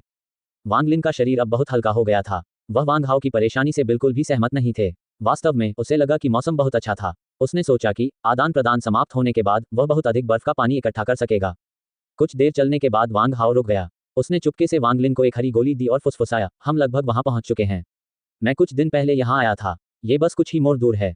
चलो अब गोली ले लें ताकि कोई हमारी पहचान न जान सके। वांग हाओ ने एक ऐसी ही गोली निकाली और उसे निगल लिया। एक घना काला कोहरा छा गया और वांग हाओ के शरीर को ढक लिया। कोहरे में से एक कर्कश आवाज आई और बोली, कैसा है? क्या आप बता सकते हैं कि मैं कौन हूं? वांग लिन ने अपनी दिव्य भावना से वांग हाओ को देखा और पाया कि उसे ऐसा महसूस हो रहा था जैसे कीचड़ की एक बाधा उसे रोक रही थी। इससे उसे लगा कि गोली लेना सुरक्षित है। वह हंसे और बोले, ये गोली सचमुच अद्भुत है। फिर उसने गोली ली और उसके साथ भी यही बात घटित हुई। दोनों तेजी से आगे बढ़े। कुछ चक्कर लगाने के बाद वे एक खुले क्षेत्र में पहुंच गए। खुली जगह बहुत बड़ी थी। वहां दर्जनों लोग उनकी तरह काले कोहरे में लिपटे चुपचाप खड़े थे। वांग लिन और वांग हाओ के पहुंचने के बाद उन्होंने एक खाली जगह ढूंढी और बिना हिले डुले वहीं खड़े हो गए। थोड़ी देर बाद ये देखकर कि कोई और नहीं आ रहा है, एक व्यक्ति आगे बढ़ा, एक बार खांसा, फिर भारी स्वर में बोला, समय पूरा हो गया है। इस बार मैं पुनः इस आदान प्रदान की मेजबानी करूंगा। पहले की तरह मैं पहले जाऊंगा। अपनी बात समाप्त करने के बाद उसने एक छोटी सी चांदी की तलवार निकाली और कहा, यह उड़ने वाली तलवार संप्रदाय की नहीं है। यह एक ऐसी शक्ति है जो मैंने स्वयं प्राप्त की है और यह बहुत शक्तिशाली है। मुझे केवल 500 ताबीज चाहिए। एट नो विल बिन एट। सभी लोग आपस में कुछ देर तक तलवार के बारे में बात करते रहे। फिर एक व्यक्ति आगे आया और बिना कुछ कहे 500 ताबीज थमा दिए और सौदा पूरा हो गया। एक अन्य ने कहना शुरू किया, मेरे पास जादुई जेड का एक टुकड़ा है जो पृथ्वी को 3 बार विभाजित करने जैसा कौशल जारी कर सकता है। मुझे केवल 10 क्यूई गैदरिंग गोलियां चाहिए। उसने जेड का एक टुकड़ा निकाला, उसे हिलाया और एक तरफ रख दिया। वांग लिन के पास ही किसी ने तुरंत कहा, मैं आपके साथ आदान प्रदान करूंगा। जब वह बाहर आ रहा था तो एक अन्य व्यक्ति ने तुरंत कहा, मैं उस जेड के टुकड़े के बदले 12 गोलियां ले लूंगा। पहला व्यक्ति झिझका और बिना कुछ बोले दूसरे व्यक्ति को घूरने लगा। उन्हें लगा कि 10 गोलियां ही सीमा है। इसके तुरंत बाद लोग एक एक करके आए और अपनी अपनी वस्तुएं दिखाने लगे और दृश्य जीवंत हो गया, विशेषकर तब जब लोग किसी विशेष वस्तु के लिए लड़ने लगे। जिसकी बोली सबसे ऊंची थी वह जीत गया। मेरे पास एक तकनीक है, जब तक आप क्यूई संक्षेपण की दूसरी परत से ऊपर हैं, आप इसे थोड़े समय के लिए अपनी साधना को छिपाने के लिए उपयोग कर सकते हैं, जब तक कि व्यक्ति पहले से ही फाउंडेशन स्थापना चरण में न हो। मैं जानता हूं कि यह चीज बहुत बेकार है। मुझे केवल 10 चाहिए। इसके लिए 5 क्यूई गैदरिंग गोलियां। जिस व्यक्ति ने यह कहा वह बहुत हिचकिचा रहा था। सब हंस पड़े। ये तकनीक वास्तव में बेकार थी। सभी शिष्य अपनी साधना का प्रदर्शन करना चाहते थे, क्योंकि जितनी उच्च साधना होती थी उनका व्यवहार उतना ही अच्छा होता था। कौन था जो अपनी खेती को छुपाना चाहता था? यदि ये लंबे समय तक चलता तो कम से कम इसका कुछ उपयोग होता, लेकिन ये केवल थोड़े समय तक चलता और इसकी कीमत बहुत अधिक होती। 5 क्यूई गैदरिंग गोलियां। ये देखकर कि कोई भी इसे नहीं चाहता, उस व्यक्ति ने आह भरी। जैसे ही वह इसे दूर रखने वाला था, वांग लिन ने चिल्लाया, मैं इसके लिए 5 क्यूई गैदरिंग गोलियां लूंगा। बीच में खड़ा व्यक्ति दंग रह गया। वे तुरंत उत्साहित हो गए और आदान प्रदान करने के लिए आगे आए। तकनीक वाली चीज को हाथ में पकड़ते हुए वांग लिन दंग रह गया। उसने इस प्रकार की चीज पहले कभी नहीं देखी थी। उन्होंने अपनी दिव्य इंद्रिय से तुरंत इसका अवलोकन किया और इस तकनीक की विधि तुरंत उनके दिमाग में आ गई। ये चीज दूसरों के लिए बेकार हो सकती थी, लेकिन उसके लिए यह बहुत उपयोगी थी, भले ही ये केवल थोड़े समय के लिए ही साधना को छुपा सकती थी। अचानक एक आवाज गूंजी। हालांकि उसकी आवाज कर्कश थी, फिर भी वह गर्व से भरी हुई थी। एक फाउंडेशन स्थापना गोली। अपना प्रस्ताव बताओ। वांग हाओ तुरंत उत्साहित हो गया और जल्दी से बोला, 20 क्यूई गैदरिंग गोलियां, 1000 तावीज और एक उड़ती तलवार, 2000 तावीज, 30 क्यूई एकत्रीकरण गोलियां और 500 तावीज। कौशल जेड का एक टुकड़ा, एक उड़ने वाली तलवार, 10 क्यूई सभा गोलियां और 500 तावीज। भीड़ ने जोर जोर से अपने प्रस्ताव चिल्लाए। वे स्पष्ट रूप से फाउंडेशन स्थापना गोली को बहुत महत्वपूर्ण वस्तु मानते थे। वांग लिन ने इस फाउंडेशन स्थापना गोली के बारे में वांग हाओ से सुना था। गोली लेने के बाद इसका असर शरीर में 2 महीने तक रहता है। उन 2 महीनों में आध्यात्मिक ऊर्जा को अवशोषित करने की दर कई गुना बढ़ जाती है। ये कुछ ऐसा था जिसे क्यूई संक्षेपण की 7वीं परत के अंतर्गत प्रत्येक शिष्य चाहता था। वह गोली बहुत कीमती थी, संप्रदाय में भी। प्रत्येक शिष्य को इसे प्राप्त करने के सामान्यतः केवल 2 अवसर मिलते थे। जब किसी शिष्य को काले कपड़े के पद पर पदोन्नत किया जाता था तो उसे 1 अवसर मिलता था, और जब उसे बैंगनी कपड़े के पद पर पदोन्नत किया जाता था तो उसे 2 अवसर मिलते थे। वांग लिन को इस फाउंडेशन स्थापना गोली में बिल्कुल भी दिलचस्पी नहीं थी। कीमत पहले से ही इतनी अधिक देखकर उसने वांग हाओ के लिए आह भरी। ऐसा लग रहा था कि वांग हाओ को यह फाउंडेशन स्थापना गोली नहीं मिल पाएगी। ये सोचते समय उसने वांग हाओ को चिल्लाते हुए सुना, 230 क्यूई गैदरिंग गोलियां। ये मेरी सीमा है, इससे अधिक और मैं व्यापार नहीं करूंगा। वहां तुरंत ही शांति छा गई। 230 क्यूई गैदरिंग गोलियां पहले से ही बहुत अधिक कीमत थी। बहुत से लोग इसे हरा नहीं सके, लेकिन फाउंडेशन स्थापना की गोली बहुत दुर्लभ थी और बहुत कम लोग इसे छोड़ने को तैयार थे। फाउंडेशन स्थापना गोली बेचने वाला व्यक्ति मुस्कुराया। उन्होंने अहंकार से कहा, केवल 230 क्यूई एकत्रीकरण गोलियों के साथ आप मेरी फाउंडेशन स्थापना गोली के लिए व्यापार करना चाहते हैं? यदि कीमत 2000 क्यूई गैदरिंग पिल्स से कम है तो मैं व्यापार नहीं करूंगा। वांग लिन ने जल्दी से उसकी आवाज सुनी। थोड़ी देर सोचने के बाद उसने चुपके से अनुमान लगाया कि यह व्यक्ति वांग जुओ था, लेकिन वह निश्चित नहीं था क्योंकि वह काले कोहरे से पूरी तरह छिपा हुआ था। वांग हाओ ने कंधे उचका दिए और एक शब्द भी नहीं बोला। वहां उपस्थित सभी लोग उस व्यक्ति के अहंकार से दंग रह गए। प्रभारी व्यक्ति खांसते हुए बोला, ठीक है सभी, चूंकि वह व्यक्ति अपनी फाउंडेशन एस्टेब्लिशमेंट पिल का व्यापार नहीं करना चाहता है तो चलिए आगे बढ़ते हैं और विनिमय जारी रखते हैं। कुछ ही देर में एक और व्यक्ति बाहर आया और अपना सामान पेश किया। जल्द ही वांग लिन की बारी आई। वह आगे बढ़ा, एक छोटी बोतल निकाली और कहा, एक रहस्यमय तरल जो 1 बूंद से 1 क्यूई इकट्ठा करने वाली गोली से मेल खा सकता है। यहाँ लगभग 100 बूंदें हैं। मैं केवल चौथी परत या उसके बाद के लिए मंत्र चाहता हूँ। अपनी बात खत्म करने के बाद उसने बोतल खोली। हर कोई इसके अंदर आध्यात्मिक ऊर्जा को महसूस कर सकता था। कई लोग मंत्रमुग्ध हो गए। यद्यपि क्यूई गैदरिंग गोलियां आध्यात्मिक ऊर्जा से भरी हुई थी, फिर भी यह एक तैयार उत्पाद था। इस तरल पदार्थ के और भी कई उपयोग थे, जैसे अधिक गोलियों को परिष्कृत करना। यहाँ तक कि खजाने को परिष्कृत करते समय भी उड़ती तलवारों की तरह यह उसकी आध्यात्मिक शक्ति को बढ़ाने में मदद करेगा। किसी ने तुरंत कहा, मैं आपके साथ मंत्र के बदले चौथी परत ले लूंगा। वांग लिन ने अपनी भौं उठाए और कहा, केवल चौथी परत। एट नो विल बिन एट। एक अन्य व्यक्ति ने चिल्लाकर कहा, उस रहस्यमय तरल के बदले चौथी, 5वीं और 6ठी परत के लिए मंत्रोच्चार कैसा रहेगा? वांग लिन ने थोड़ा सोचा। उन्होंने अपना सिर हिलाया और कहा, मुझे चौथी से 15वीं परत तक के मंत्र चाहिए। भाई, क्या आप इसे हमारे लिए बहुत कठिन नहीं बना रहे हैं? यहाँ तक कि दूसरे बड़े प्रशिक्षु भाई कैन जी, जिन्होंने पिछले वर्ष की प्रतियोगिता जीती थी, वे भी केवल 6ठी परत पर हैं और उनके पास केवल 7वीं, 8वीं और 9वीं परत के लिए ही मंत्र है। 10वीं से 15वीं परत तक केवल कुछ बड़े प्रशिक्षु भाइयों के पास ही ये हैं। वांग लिन दंग रह गया। वह कुछ देर तक हिचकिचाया। अचानक कुछ ही दूरी से एक आवाज आई, यदि आपके पास उस तरल की 200 बूंदें हैं तो मैं आपको परत 4 से 9 तक का मंत्र दे सकता हूँ। सभी ने आवाज की ओर देखा और बैंगनी वस्त्र पहने एक व्यक्ति को छद्म वेशधारी वांग लिन की ओर आते देखा। वह लगभग 20 वर्ष का था, लेकिन उसका चेहरा ठंडा था। जब वह वहां पहुंचे तो उन्होंने आसपास का माहौल देखा और सभी लोग हैरान रह गए। उन्होंने आदरपूर्वक कहा, दूसरे बड़े प्रशिक्षु भाई कैन जी। बैंगनी कपड़े पहने आदमी ने उन पर कोई ध्यान नहीं दिया, लेकिन वांग लिन से पूछा, क्या आपके पास 200 बूंदें हैं? वांग लिन का चेहरा सख्त हो गया और उसकी पुतलियां सिकुड़ गईं। उसे इस व्यक्ति से एक अत्यंत खतरनाक अनुभूति हो रही थी, जो हेंग्यू संप्रदाय में मिले किसी भी अन्य व्यक्ति से कहीं अधिक थी। यहाँ तक कि मास्टर सन दाजू और भाई झांग भी उनकी बराबरी नहीं कर सकते थे।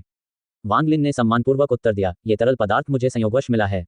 इन 100 बूंदों के अलावा मेरे पास अपने उपयोग के लिए कुछ दर्जन बूंदें बची हैं। मेरे पास इतना कुछ नहीं है। बैंगनी वस्त्र पहने आदमी ने थोड़ा सोचा। उसने जेड का एक टुकड़ा बाहर फेंका और कहा, ठीक है, बाकी बचा हुआ तरल पदार्थ मुझे दे दो और ये मंत्र तुम्हारे हो जाएंगे। वांग लिन ने जेड का टुकड़ा लिया और उसे स्कैन किया ताकि यह सुनिश्चित हो सके कि इसमें वह सब कुछ है जिसकी उसे आवश्यकता है। उसने एक और बोतल निकाली और दोनों बोतलें जमीन पर रख दीं। वह बैंगनी वस्त्र पहने आदमी के करीब नहीं गया। बैंगनी कपड़े पहने आदमी ने वांग लिन को देखा, फिर अपना हाथ हिलाया। दोनों बोतलें उसकी ओर उड़ीं। अपनी दिव्य इंद्रिय से उन्हें स्कैन करने के बाद उन्होंने कहा, यदि आपको ये तरल अधिक मिले तो पीछे के पहाड़ों में मुझे ढूंढने आइए। इससे कोई फर्क नहीं पड़ता कि यह फाउंडेशन स्थापना गोलियां, उड़ती तलवारें, कौशल जेड या यहाँ तक कि 10वीं परत या बाद के लिए मंत्र है। मैं उन सबको पा सकता हूँ। अपनी बात समाप्त करने के बाद वह मुड़कर चले गए। वांग लिन की आंखें संकुचित हो गईं और उसकी निगाहें ठंडी हो गईं। बैंगनी वस्त्र पहने उस आदमी ने जो आखिरी बात कही वह बहुत ही क्रूर थी। यदि यह भीड़ में मौजूद लोगों की बात होती तो शायद उन्हें तुरंत इसका एहसास नहीं होता, लेकिन वांग लिन हमेशा से ही चतुर रहा है, इसलिए वह हमेशा चीजों में गहरे अर्थ देख सकता था। उस व्यक्ति ने जो कहा उसका मतलब था कि कोई भी व्यक्ति उस रहस्यमय तरल पदार्थ को व्यापार के लिए उसके पास ले जा सकता था। इससे वांग लिन बहुत खतरनाक स्थिति में आ गया। हालांकि वह अन्य लोगों की आंखों को नहीं देख सकता था, लेकिन वह महसूस कर सकता था कि कुछ लोग उसे गुप्त रूप से देख रहे हैं। लेकिन जब वांग लिन ने झरने का पानी बाहर लाने का फैसला किया तो उसने पहले से ही इस संभावना के लिए तैयारी कर ली थी, इसलिए वह घबराया नहीं और शांति से अपने आसपास का निरीक्षण किया। भीड़ ने तब तक यह आदान प्रदान जारी रखा जब तक कि यह खत्म नहीं हो गया। जब लोग जा रहे थे तो कुछ लोग खुश थे तो कुछ लोग निराशा से भी भरे हुए थे। वांग लिन वांग हाओ के साथ नहीं गया, बल्कि अपने पैरों पर एक दर्जन ताबीज बांधे और बाहर निकल गया। वह पलक झपकते ही गायब हो गया। वांग हाओ एक चतुर व्यक्ति था और वह समझ गया कि वांग लिन ने ऐसा क्यों किया। उसने जल्दी से एक ताबीज का इस्तेमाल किया और विनिमय स्थल से चला गया। जिन शिष्यों ने कुछ अच्छे खजाने का खुलासा किया था, उन सभी ने वैसा ही किया और तुरंत चले गए। रहस्यमय तरल को देखने के बाद वांग लिन के प्रति दुर्भावनापूर्ण विचार रखने वाले कई शिष्य आश्चर्यचकित हो गए। उन्होंने उसका पीछा करना चाहा, लेकिन केवल एक छाया ही देखी। उन्होंने कुछ गालियां दी और चले गए। कुछ उच्च साधना स्तर के शिष्यों ने जाकर खुलेआम चीजें चुराने की कोशिश नहीं की। आखिरकार यह एक ही संप्रदाय के शिष्यों के बीच आदान प्रदान था। यदि वास्तव में हत्या और चोरी हुई और दूसरे के मालिक को इसका पता चल गया तो इसके भयंकर परिणाम होंगे। जैसे जैसे वांग लिन भाग रहा था, वह अपने पैरों पर और अधिक ताबीज लगाता जा रहा था। ताबीजों की गति इतनी तेज थी कि वह ढेर हो गया, इसलिए अपने पैरों पर कुछ दर्जन ताबीजों के साथ वह तेजी से संप्रदाय के प्रांगण में लौट आया। वह जिस व्यक्ति से सबसे अधिक डरता था वह बैंगनी वस्त्र वाला व्यक्ति था। वह तुरंत घर वापस नहीं लौटा, बल्कि एक खाली कमरे में छिप गया। जब दिन का उजाला हुआ और भेष गायब हुआ, तब वांग लिन सावधानीपूर्वक कमरे से बाहर निकला। सौभाग्यवश वापसी के रास्ते में कुछ नहीं मिला। 9वीं परत तक के मंत्रोच्चार के साथ वांग लिन अपनी साधना जारी रख सका। वह अपनी एकांत जीवन शैली पर लौट आए, जबकि हेंग्यू संप्रदाय पर भारी तनाव मंडरा रहा था। सभी आंतरिक संप्रदाय के शिष्य प्रतियोगिता की तैयारी कर रहे थे। यदि वे शीर्ष पर पहुंच गए तो उन्हें जादुई खजाने, गोलियां, ताबीज, आत्मा पत्थर और बहुत कुछ पुरस्कार स्वरूप दिया जाएगा। एट नो विल विन एट। उनकी आंखें ईर्ष्या से हरी हो गईं क्योंकि इस बार संप्रदाय ने प्रथम स्थान के पुरस्कार के रूप में अपने बड़े खजानों में से एक 2 चंद्रमा की अंगूठी निकाल ली थी। ये 2 चंद्र वाली अंगूठी 300 वर्ष पूर्व संप्रदाय के एक वरिष्ठ व्यक्ति की थी। इसमें महान रक्षात्मक शक्ति निहित थी। इसलिए सभी आंतरिक शिष्य गुप्त रूप से अपनी शक्ति तैयार कर रहे थे। जहां तक नवागंतुक प्रतियोगिता का प्रश्न है, चूंकि वहां केवल मुट्ठी भर नए आंतरिक शिष्य थे, इसलिए सभी ने भविष्यवाणी की कि नवागंतुक प्रतियोगिता का विजेता वांग जुओ होगा। जहां तक मानद शिष्यों का प्रश्न है, वे एक दूसरे के प्रति और भी अधिक शत्रुतापूर्ण हो गए। आंतरिक शिष्य बनने की प्रतियोगिता उनके जीवन को बदलने का एक मौका था। हर कोई गुप्त रूप से इसकी तैयारी कर रहा था। इस तनावपूर्ण माहौल का वांग लिन से कोई लेना देना नहीं था। साधना के अतिरिक्त उन्होंने आकर्षण तकनीक का भी अभ्यास किया। महीने के अंत से एक दिन पहले वह घर का काम छोड़कर सीधे मुख्य प्रांगण की ओर चला गया। उसकी साधना के स्तर को छिपाने की तकनीक सक्रिय हो गई। उसके शरीर में आध्यात्मिक ऊर्जा ने शीघ्र ही क्यूई संघनन की पहली परत के स्तर तक अपना स्वरूप ग्रहण कर लिया। उसने पाया कि घर के लोग बहुत परेशान कर रहे थे और उसे ठीक से साधना करने से रोक रहे थे, इसलिए वह साधना करने के लिए एक शांत जगह पर जाने का बहाना चाहता था। मुख्य प्रांगण में पहुंचकर वह अंदर चला गया। थोड़ी देर बाद वह सुनदाजू के जड़ी बूटी के बगीचे के सामने आया और आदरपूर्वक कहा, शिष्य वांग लिंग गुरु से मिलने का अनुरोध करता है। तुम यहाँ क्यों हो? जड़ी बूटी के बगीचे का गेट नहीं खुला। ऐसा लग रहा था कि सुनदाजू को यह शिष्य सचमुच पसंद नहीं था। वांग लिन की अभिव्यक्ति सामान्य बनी रही। उन्होंने आदरपूर्वक कहा, शिष्य की साधना बहुत कम है और मुझे डर है कि मैं प्रतियोगिता में जीत नहीं पाऊंगा और गुरु का चेहरा खो दूंगा, इसलिए मैं भाग लेने से बचना चाहूंगा। सुनदाजू ने व्यंग्य किया, ऐसा लगता है कि तुम अभी भी थोड़ा आत्म जागरूक हो, तुम छोटे बदमाश हो। एल्डर जू के शिष्य वांग जुओ को देखिए, इतना युवा, फिर भी प्रथम स्तर के शिखर पर तथा किसी भी समय द्वितीय स्तर में प्रवेश कर सकता है। अगर तुम गए भी तो बेकार हो जाएगा। दूसरे लोग अपनी उंगली से तुम्हें मार सकते हैं। मैंने तो ये भी सुना है कि आप लोग रिश्तेदार हैं। इतना बड़ा अंतर कैसे हो सकता है? वांग लिन ने इसकी परवाह नहीं की और कहा, वांग जुओ बचपन से ही होशियार रहा है और वह स्वाभाविक रूप से प्रतिभाशाली है। वह ऐसा व्यक्ति नहीं है जिसके साथ यह शिष्य प्रतिस्पर्धा कर सके। सुनदाजू ने कुछ देर सोचा और पूछा, क्या तुम्हें पिछले आधे साल में कोई और लौकी मिली? वांग लिन ने अपना सिर हिलाते हुए असहाय भाव प्रकट करते हुए कहा, यह वास्तव में अजीब है। मैं कई बार पहाड़ पर गया हूं, लेकिन कोई लौकी नहीं देखी। सुनदाजू ने ठंडे स्वर में कहा, क्या तुम्हें और कुछ कहना है? क्या आपके पास कहने को कुछ और है? यदि नहीं, तो भाग जाओ। हर बार जब मैं तुम्हें देखता हूं, मुझे गुस्सा आता है। हर बार जब उसकी नज़र वांग लिन पर पड़ती तो वह अपना गुस्सा रोक नहीं पाता। वह चाहता था कि वह एक हाथ से वांग लिन को मार सके ताकि बाकी लोग उस पर न हंसें। वांग लिन ने झुककर आदरपूर्वक कहा, गुरुजी, शिष्य यहाँ पहाड़ों में रहकर बहुत ऊब गया है और वह नए साल के बाद तक यहाँ से जाना चाहता है। आप क्या सोचते हैं? सुनदाजू ने मना कर दिया और कहा, पहाड़ छोड़ दोगे? आप नहीं कर सकते। जब तक आपने इसका उल्लेख नहीं किया, मैं लगभग भूल ही गया था, लेकिन 4 वर्षों में अन्य संप्रदायों के बीच प्रतिस्पर्धा बढ़ गई है। इस बार प्रमुख ने पहले ही आदेश दे दिया था कि नए साल के बाद अधिकांश आंतरिक शिष्यों को बंद दरवाजे के पीछे गहन प्रशिक्षण दिया जाएगा। तुम्हें जाना चाहिए ताकि तुम इंटरसेक्ट प्रतियोगिता में मेरा नाम खराब न करो। गहन प्रशिक्षण। वांग लिन दंग रह गया। हर 20 साल में संप्रदायों के बीच प्रतियोगिता होनी चाहिए। सैकड़ों वर्षों से यही नियम रहा है। यद्यपि जुबान दाओ जोंग हमारे हेंग्यू संप्रदाय के साथ सतह पर मैत्रीपूर्ण है, फिर भी हमारे बीच गुप्त रूप से बहुत मतभेद हैं। पिछले 100 वर्षों से हम हमेशा उनसे हारते आए हैं, जो बहुत ही शर्मनाक है। इसीलिए ये गहन प्रशिक्षण होगा। तुम मेरी बात ध्यान से सुनो। यदि 4 साल के बाद भी तुमने कोई प्रगति नहीं की और प्रतियोगिता के दौरान मेरी प्रतिष्ठा को ठेस पहुंचाई, तो मैं तुम्हें हेंग्यू संप्रदाय से बाहर निकाल दूंगा, चाहे कुछ भी हो जाए। इतना कहने के बाद सुनदाजू ने और कुछ नहीं बताया। वांग लिन ने चुपके से एक आह भरी। ऐसा लग रहा था कि संप्रदाय के बाहर प्रशिक्षण संभव नहीं होगा। ये देखकर कि सुनदाजू का स्वर मित्रतापूर्ण नहीं था, उसने सिर हिलाया और विदा ली। काम के घर लौटने के बाद वांग लिन ने थोड़ा विचार किया। चूंकि वह संप्रदाय के बाहर प्रशिक्षण नहीं ले सकता था, इसलिए आइए इस गहन प्रशिक्षण का उपयोग उचित रूप से साधना करने के लिए करें। अगले दिन प्रतियोगिता शुरू हुई। दृश्य बहुत जीवंत था। वांग लिन नहीं गया। उन्होंने इस समय का उपयोग दूसरे स्तर पर अपनी नींव को मजबूत करने के लिए किया। अगले कुछ दिनों में वांग लिन को मानद शिष्यों की गपशप से पता चला कि आंतरिक शिष्यों में प्रशिक्षु भाई झांग को प्रथम स्थान मिला, लेकिन केवल इसलिए क्योंकि किसी भी बैंगनी रैंक वाले शिष्य ने भाग नहीं लिया था। जहां तक वांग झुओ का प्रश्न है, तो वह बिना किसी आश्चर्य के नए शिष्यों का राजा बन गया। वह और भी अधिक अहंकारी हो गया और अपनी उम्र के शिष्यों को अपने स्तर का नहीं समझता था। एक सप्ताह बाद सुबह पूरे संप्रदाय में घंटी बज उठी। वह 5 बार बजा। इसका मतलब था कि सभी आंतरिक शिष्यों को तुरंत मुख्य हॉल के बाहर इकट्ठा होना होगा। वांग लिन स्वप्न स्थान के अंदर से घंटी की आवाज नहीं सुन सका। ये तब तक नहीं हुआ जब तक क्रोधित सन दाजू ने घर के दरवाजे को लात मारकर नहीं खोला और उसे जगाया। उसने जल्दी से मन का हटा दिया और गुप्त प्रशिक्षण कक्ष का दरवाजा खोला, केवल सुन दाजू का क्रोधित चेहरा देखने के लिए, जो चिल्ला रहा था, वांग लिन क्या तुम बहरे हो? क्या तुमने घंटी नहीं सुनी? कमीने! गहन प्रशिक्षण में भाग लेने वाले सभी आंतरिक शिष्य वहां मौजूद हैं, सिवाय आपके। तुमने मुझे बड़े प्रशिक्षु भाई के सामने अपमानित कर दिया। तुम मुझे इतना पागल कर देते हो। वांग लिन ने अपनी भौं उठाई और चुप रहा। सुन दाजू ने वांग लिन को कड़ी नजर से देखा। वह जानता था कि यह उसके शिष्य को डांटने का समय नहीं है, क्योंकि मुखिया और प्रशिक्षु भाई सभी प्रतीक्षा कर रहे थे। बिना एक शब्द कहे उसने वांग लिन को पकड़ लिया और 7 रंग वाले बादल पर कदम रखकर आकाश में उड़ गया। पूरी गति से वे मुख्य हॉल के सामने पहुंचे। सुन दाजू ने निर्दयतापूर्वक वांग लिन को जमीन पर फेंक दिया। सुन दाजू ने धीमी आवाज में कहा, वांग लिन, मेरे पीछे अंदर आओ। यदि तुमने मुझे फिर से बदनाम किया तो मैं संप्रदाय के नियमों के विरुद्ध जाकर तुम्हें मार डालूंगा। सुन दाजू के वे अंतिम शब्द हत्या की मंशा से भरे हुए थे। वह पहले से ही इस शिष्य के साथ परेशान था। बाद में उन्होंने निर्णय लिया कि उन्हें अपने शिष्य को संप्रदाय से बाहर निकालने का कोई कारण ढूंढना होगा। वांग लिन ने अपना कंधा रगड़ा। यदि वह पहले ही क्यूई संघनन की दूसरी परत तक नहीं पहुंच गया होता तो गिरने से उसका हाथ टूट गया होता। उसने अपना सिर नीचे किया और फुसफुसाया, शिष्य आज्ञा मानता है। सन दाजू ने नाक भान सिकोड़ी। उसने अपने कपड़े ठीक किए और मुख्य हॉल में चला गया। वांग लिन ने भी गहरी सांस ली और अपने गुस्से को दबाते हुए हॉल में प्रवेश किया। हेंगयू संप्रदाय का मुख्य हॉल संप्रदाय के भीतर सबसे भव्य स्थान था।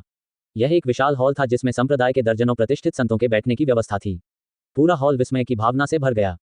जब वांग लिन सुन दाजू के पीछे हॉल में गया तो दर्जनों लोगों की निगाहें अचानक उस पर इकट्ठी हो गईं। उसे सांस लेने में कठिनाई हुई और उसने तुरंत अपना सिर नीचे कर लिया।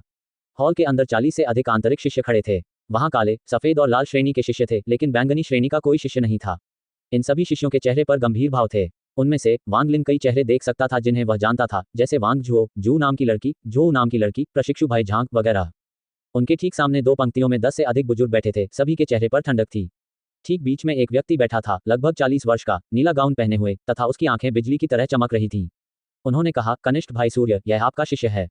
सन दाजू ने तुरंत मुस्कुराते हुए कहा, बड़े प्रशिक्षु भाई, यह मेरा शिष्य वांग लिन है। वह संप्रदाय में देर से आया है, इसलिए वह 5 बार घंटी बजने के पीछे का मतलब नहीं जानता है। दाहिनी ओर बैठा एक लाल चेहरे वाला आदमी व्यंग्यात्मक लहजे में बोला, शिष्य सचमुच अपने गुरु जैसा है। वह थोड़ा मूर्ख है, ठीक वैसे ही जैसे तुम पहले थे। उसकी तरफ से एक आदमी हंसा। प्रशिक्षु भाई सही नहीं है। छोटे भाई सन में कम से कम कुछ प्रतिभा तो थी, इसलिए वह अपने शिष्य से कहीं अधिक शक्तिशाली था।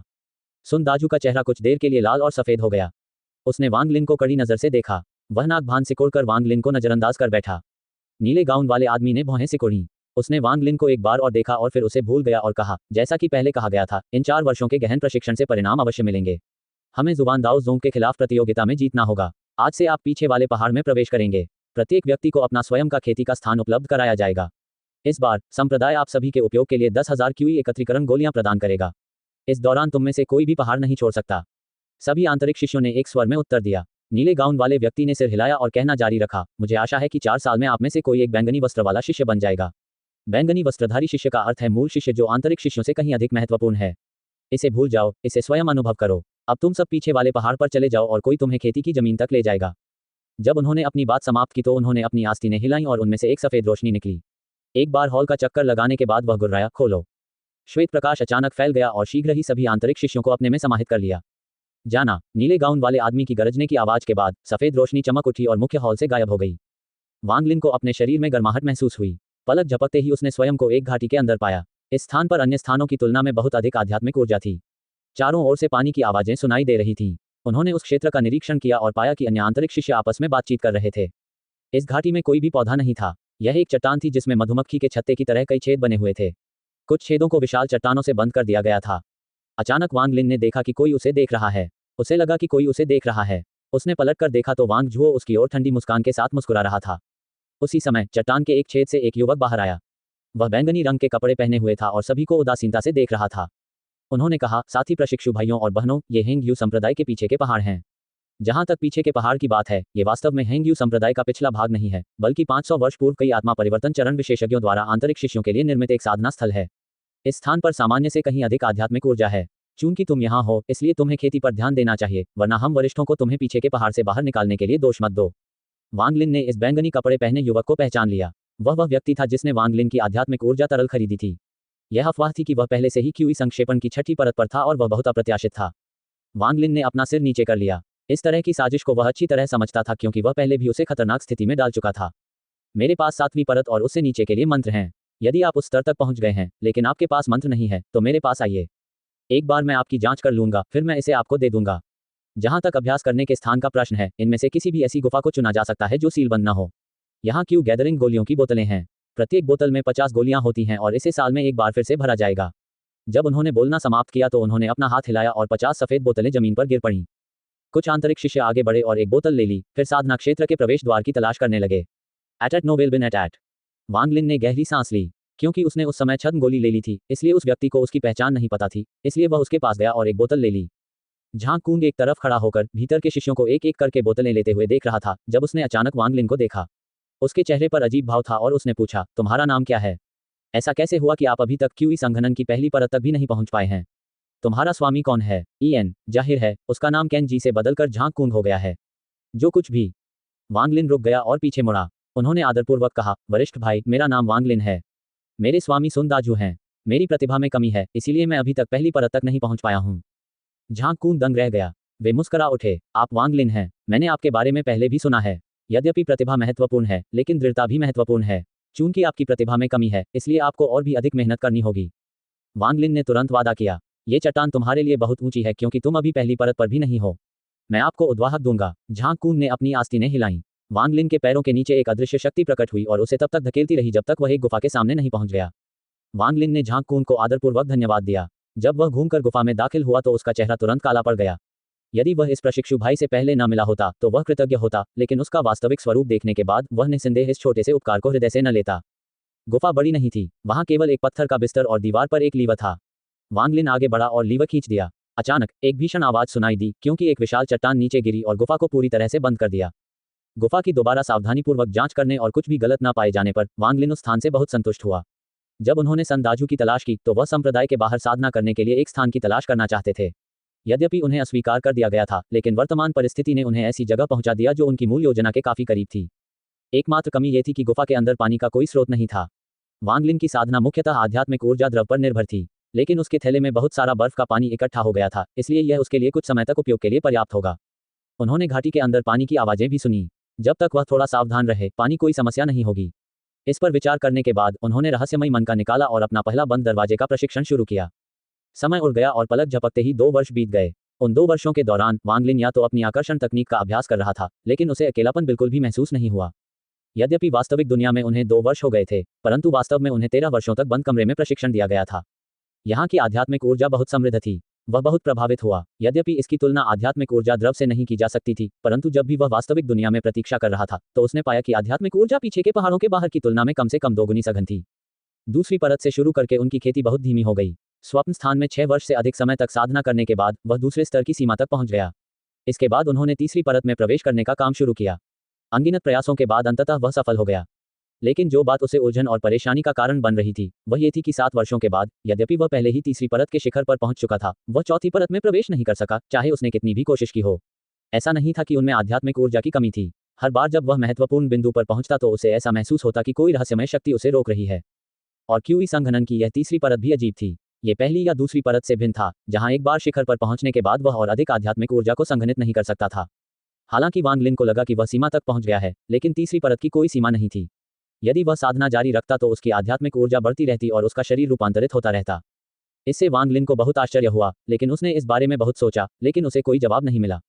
आज बर्फ का सारा पानी खत्म हो चुका था। उसके पास आध्यात्मिक ऊर्जा द्रव का केवल एक लौकी बचा था। वह लौकी बहुत समय से उसके पास थी। यह उन 3 में से एक था जिसे वांग लिन ने पहाड़ों में दफना दिया था। उसने उनमें से 2 का प्रयोग मनके पर 10वां बादल प्रकट करने के लिए किया और यह विचार करते हुए कि पिछली बार जब उसने इसका एक घूंट लिया था तो वह लगभग मर ही गया था, वह इससे बहुत सावधान था और इसे अपने थैले में रख लिया था। थोड़ी हिचकिचाहट के बाद वांग लिन ने वह लौकी बाहर नहीं निकाली। उनकी गणना के आधार पर उस लौकी में आध्यात्मिक ऊर्जा की मात्रा पहले ही भयावह स्थिति तक पहुंच चुकी थी। क्यूई संघनन के उच्च स्तर पर पहुंचने के बाद वह इसका उपयोग कर सकता था। वह खड़ा हुआ और अपना शरीर तान दिया। वह लीवर के पास गया और उसे खींचा। एक जोरदार आवाज के साथ पत्थर का दरवाजा खुल गया। सूर्य का प्रकाश गुफा में घुस आया और वांग लिन अंधा हो गया। जब उसे रोशनी की आदत हो गई तो वह गुफा से बाहर आया और गहरी सांस ली। नीचे देखने पर पता चला कि घाटी में बहुत सारे लोग बातें कर रहे थे। ऐसा प्रतीत होता है कि इनमें से बहुत से लोगों को खेती करना नीरस लगता था और वे सामाजिक मेलजोल बढ़ाने के लिए यहाँ आए थे। थोड़ा विचार करने के बाद उन्होंने अपनी साधना के स्तर को क्यूई संघनन की पहली परत तक छिपाने की तकनीक को सक्रिय कर दिया। उसने अपनी आस्तीनें हिलाईं और आगे कूद गया।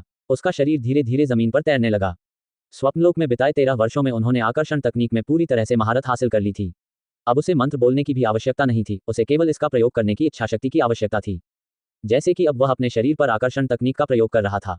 यद्यपि यह कहा जा सकता है कि एक बार आकर्षण तकनीक एक निश्चित स्तर पर पहुंच गई तो यह संभव है, लेकिन यह तभी संभव है जब कोई धीरे धीरे आगे बढ़े। जैसे ही इसकी गति बढ़ती है ये कठिन हो जाता है। लेकिन वांग लिन को अब इतना आत्मविश्वास महसूस हो रहा था कि अगर उसे तेजी से उड़ना भी पड़े तो भी वह नियंत्रण नहीं खोएगा। आकर्षण तकनीक का 10 वर्ष से अधिक अभ्यास किए बिना यह असंभव होगा। लेकिन इस निम्न स्तर की तकनीक पर 10 वर्षों तक अभ्यास करने में समय बर्बाद करने का समय किसके पास था? सभी किसान समय के खिलाफ दौड़ रहे थे। यदि उनके पास समय हो तो क्यों न कुछ उच्च स्तरीय तकनीकों का अभ्यास किया जाए। ध्यान आकर्षित न करने के लिए वांग लिन धीरे धीरे घाटी में उतरा। जैसे ही वह उतरा उसे उपहास की आवाज सुनाई दी। सूर्य सचमुच पश्चिम दिशा से निकला था। यहाँ तक कि कचरा वांग लिन क्यूई कंडेंसेशन की पहली परत तक पहुंच गया है और अंततः बिना किसी मदद के चट्टान से नीचे आ सकता है। वांग लिन ने अपना सिर घुमाया। उसने उदासीनता से वांग जुओ को देखा। उसके पास कुछ लोग भी बैठे थे। वे सभी आंतरिक शिष्य थे। एक 24-25 साल का सफेद कपड़े पहने युवक हंसा। वांग लिन, तुम्हें यहाँ नहीं होना चाहिए। आपको घर के कामकाज वाले उन मानद शिष्यों के साथ मिल जाना चाहिए। कम से कम वहां तो तुम खुद को ऊंचा और शक्तिशाली महसूस कर सकते हो, लेकिन यहाँ तो तुम हम सब में सबसे बुरे हो। वांग लिन ने अपनी दिव्य भावना से स्कैन किया। वांग जुओ भी उसके जैसा ही था। तीसरी परत के शिखर पर पहुंच गया था और सफेद कपड़े पहने युवक चौथी परत के शिखर पर पहुंच गया था। वह किसी भी समय इसे तोड़ सकता था। एट नो विल बिन एट। वांग जुओ ने गर्व से कहा, वांग लिन, आप 2 साल पहले सचमुच होशियार थे। तुम्हें पता था कि तुम मेरे लायक नहीं हो, इसलिए तुमने हार मान ली। लेकिन मैं आपको बता दूं, कचरा हमेशा कचरा ही रहेगा। तुम कभी भी मेरी बराबरी नहीं कर पाओगे। मैं 2 साल पहले शीर्ष नवागंतुक था, आप क्या हैं? उसके पास बैठा सफेद कपड़े पहने युवक हंसने लगा। छोटे भाई, जाओ और मेरे लिए नदी से थोड़ा पानी ले आओ।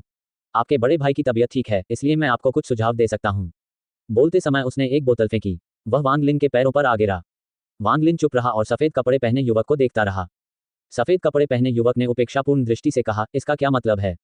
तुम लड़ना चाहते हो? मैं आपको बता दूं, दूसरे शिष्य भाई ने पहले ही कहा था कि आंतरिक शिष्य एक दूसरे से लड़ नहीं सकते। यदि तुम ठीक से काम नहीं करोगे तो मुझे तुम्हें सबक सिखाने का दोष मत दो। बस काफी है, तुम सब चुप हो जाओ। चट्टान से एक चीख आई। जल्द ही बिजली की तरह एक छाया प्रकट हुई जिसमें प्रशिक्षु भाई झांग की छाया दिखाई दी। उसने भौहें सिकोड़ी और सभी की ओर देखा और गुर्राया, वांग जुओ, सुन हाओ, तुम दोनों साधना नहीं कर रहे हो, बल्कि यहाँ एक जूनियर को धमका रहे हो जो केवल क्यूई संक्षेपण की पहली परत पर है। क्या ये सचमुच इतना दिलचस्प है? दोनों के चेहरे के भाव तुरंत बदल गए। उन्होंने जल्दी से वांग लिन को बुरी नजर से देखा और हल्के से नाक बांध सिकोड़ी।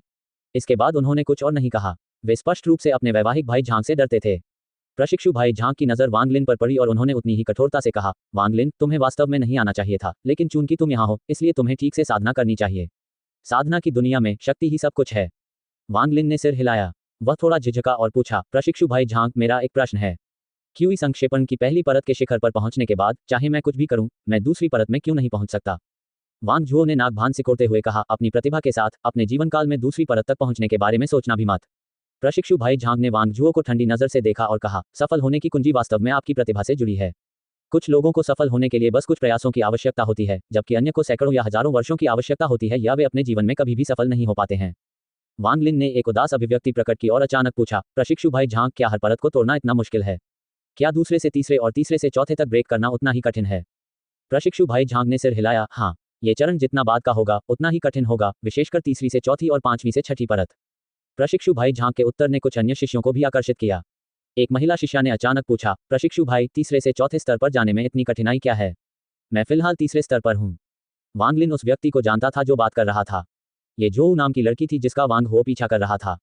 प्रशिक्षु भाई झांग ने कुछ देर सोचा और कहा, ठीक है, आज ही मैं आप लोगों को उन 2 बाधाओं के बारे में बताऊंगा जिनका सामना आपको क्यूई संघनन की छठी परत के नीचे करना पड़ेगा। पहली बाधा तीसरी से चौथी परत तक है। कुछ लोगों के लिए यह बहुत आसान है, लेकिन दूसरों के लिए यह ऐसी चीज है जिससे वे अपने पूरे जीवन में कभी नहीं निकल पाएंगे। कुंजी का प्रतिभा से कोई लेना देना नहीं है, बल्कि सड़क निर्दयी है, वाक्यांश के पीछे के अर्थ को समझने की क्षमता में है। उन्होंने सभी को एक विचारशील नजर से देखा और आगे कहा, अमर लोगों को अपने नश्वर संबंधों को काट देना चाहिए। यदि आप ऐसा कर सकते हैं तो तीसरी से चौथी परत आसान है, यदि नहीं तो ये कठिन हो जाती है।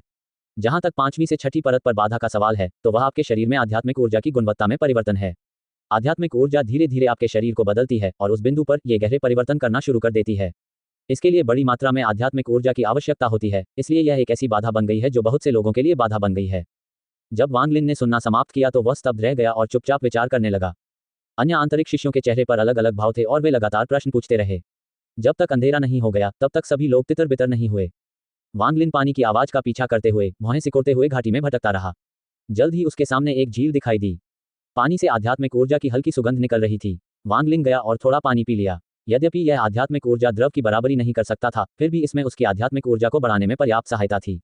इसलिए उसने एक एक करके लौकी निकाली और उनमें पानी भर दिया। काफी देर के बाद आखिरकार उसने सारी लौकियां भर लीं और पलट गया। जैसे ही उसने अपने दूसरे प्रशिक्षु भाई को भूत की तरह कुछ दूरी पर अपने पीछे खड़ा देखा, उसकी पुतलियां तुरंत सिकुड़ गईं। जब वह पानी भर रहा था तो वह लगातार इस दिव्य ज्ञान से उस क्षेत्र को स्कैन कर रहा था, लेकिन उसे कुछ भी नहीं मिला। हालांकि ऐसा लग रहा था कि प्रशिक्षु भाई झांग वहां काफी समय से था। वांग लिन का दिल बैठ गया। झांग कून की आंखें चमक उठीं और उन्होंने कहा, भाई वांग, नदी में बहुत सारी आध्यात्मिक ऊर्जा है और यह आपकी साधना के लिए अच्छी है, लेकिन मैं देख रहा हूं कि आपने पहले से ही बहुत सारी लौकी तैयार कर रखी हैं। क्या आपको यहां आने से पहले ही पता था कि आपको उनकी जरूरत पड़ेगी? वांग लिन ने अपने हाव भाव में कोई परिवर्तन किए बिना अपनी चीजें रख दी और कहा, गुरु ने मुझे पहले ही सूचित कर दिया था कि नदी मेरी साधना में मदद करेगी, इसलिए शिष्य ने बहुत तैयारी की है। एट नो विल बिन एट। झांग कून ने कुछ देर तक वांग लिन को घूरते हुए कहा, सन दाजू के लिए यह जानना सामान्य बात है। तुम्हें वापस जाकर अभ्यास करना चाहिए। केवल 2 वर्षों में प्रथम स्तर तक पहुंचने में सक्षम होना, ऐसा प्रतीत होता है कि कनिष्ठ भाई वास्तव में दृढ़ संकल्पित है। अच्छी बात है, मुझे उम्मीद है कि जब मैं तुम्हें दोबारा देखूंगा तो तुम दूसरी परत पर होगे।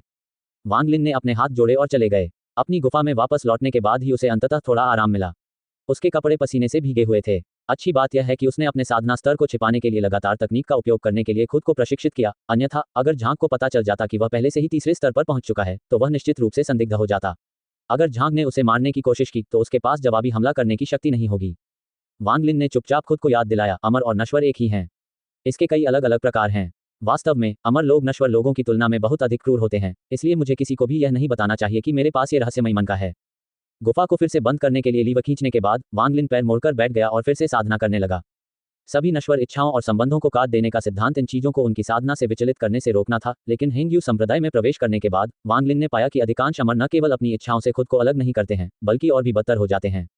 परिणामस्वरूप नश्वर इच्छाओं को काट देना शब्द एक बहुत ही स्पष्ट अभिव्यक्ति थी, लेकिन भाई झांग के अनुसार ये तीसरे से चौथे स्तर तक जाने की कुंजी थी, जो एक विरोधाभास प्रतीत होता था।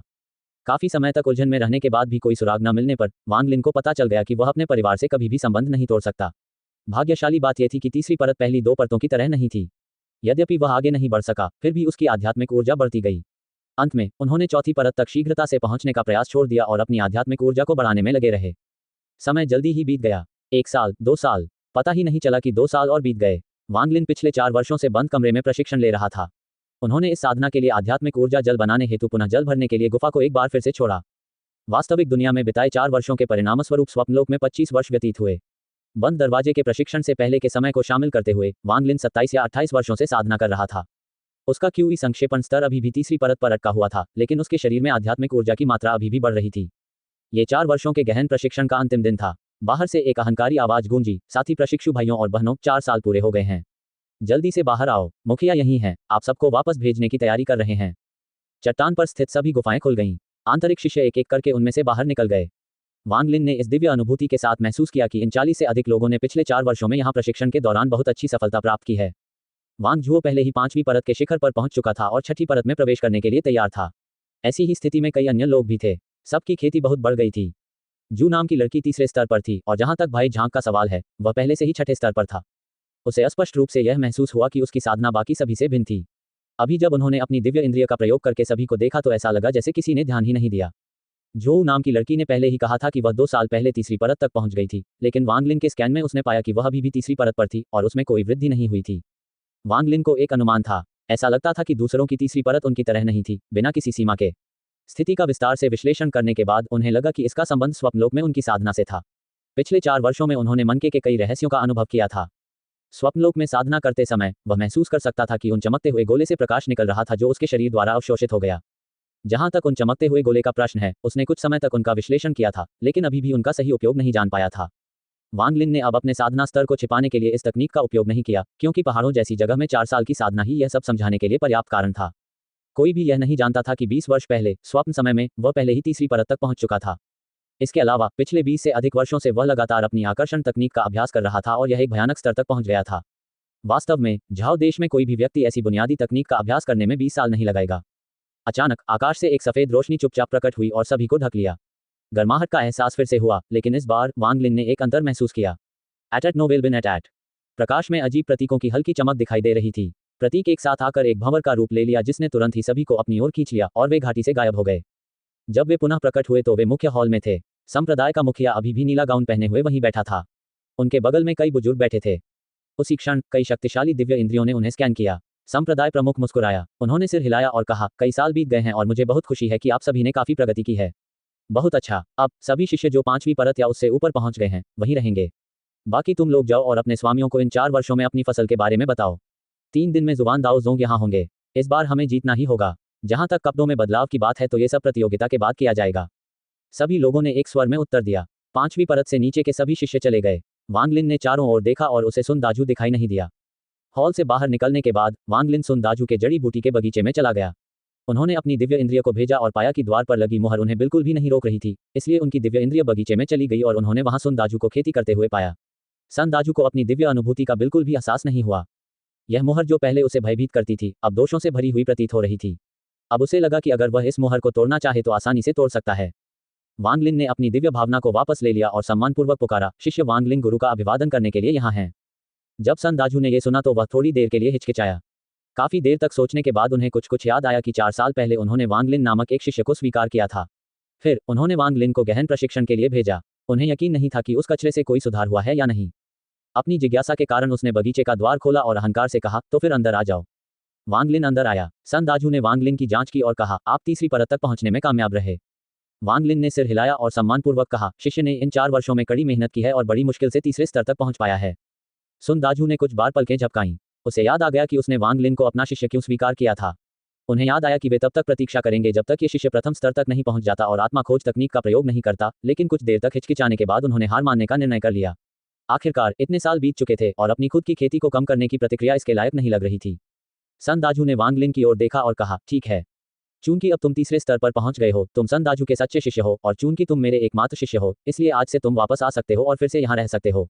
कुछ ही दिनों में जुबान दाओ जोंग के साथ प्रतिस्पर्धा होगी। आप वहां मेरा अनुसरण कर सकते हैं और अपने क्षितिज को व्यापक बना सकते हैं।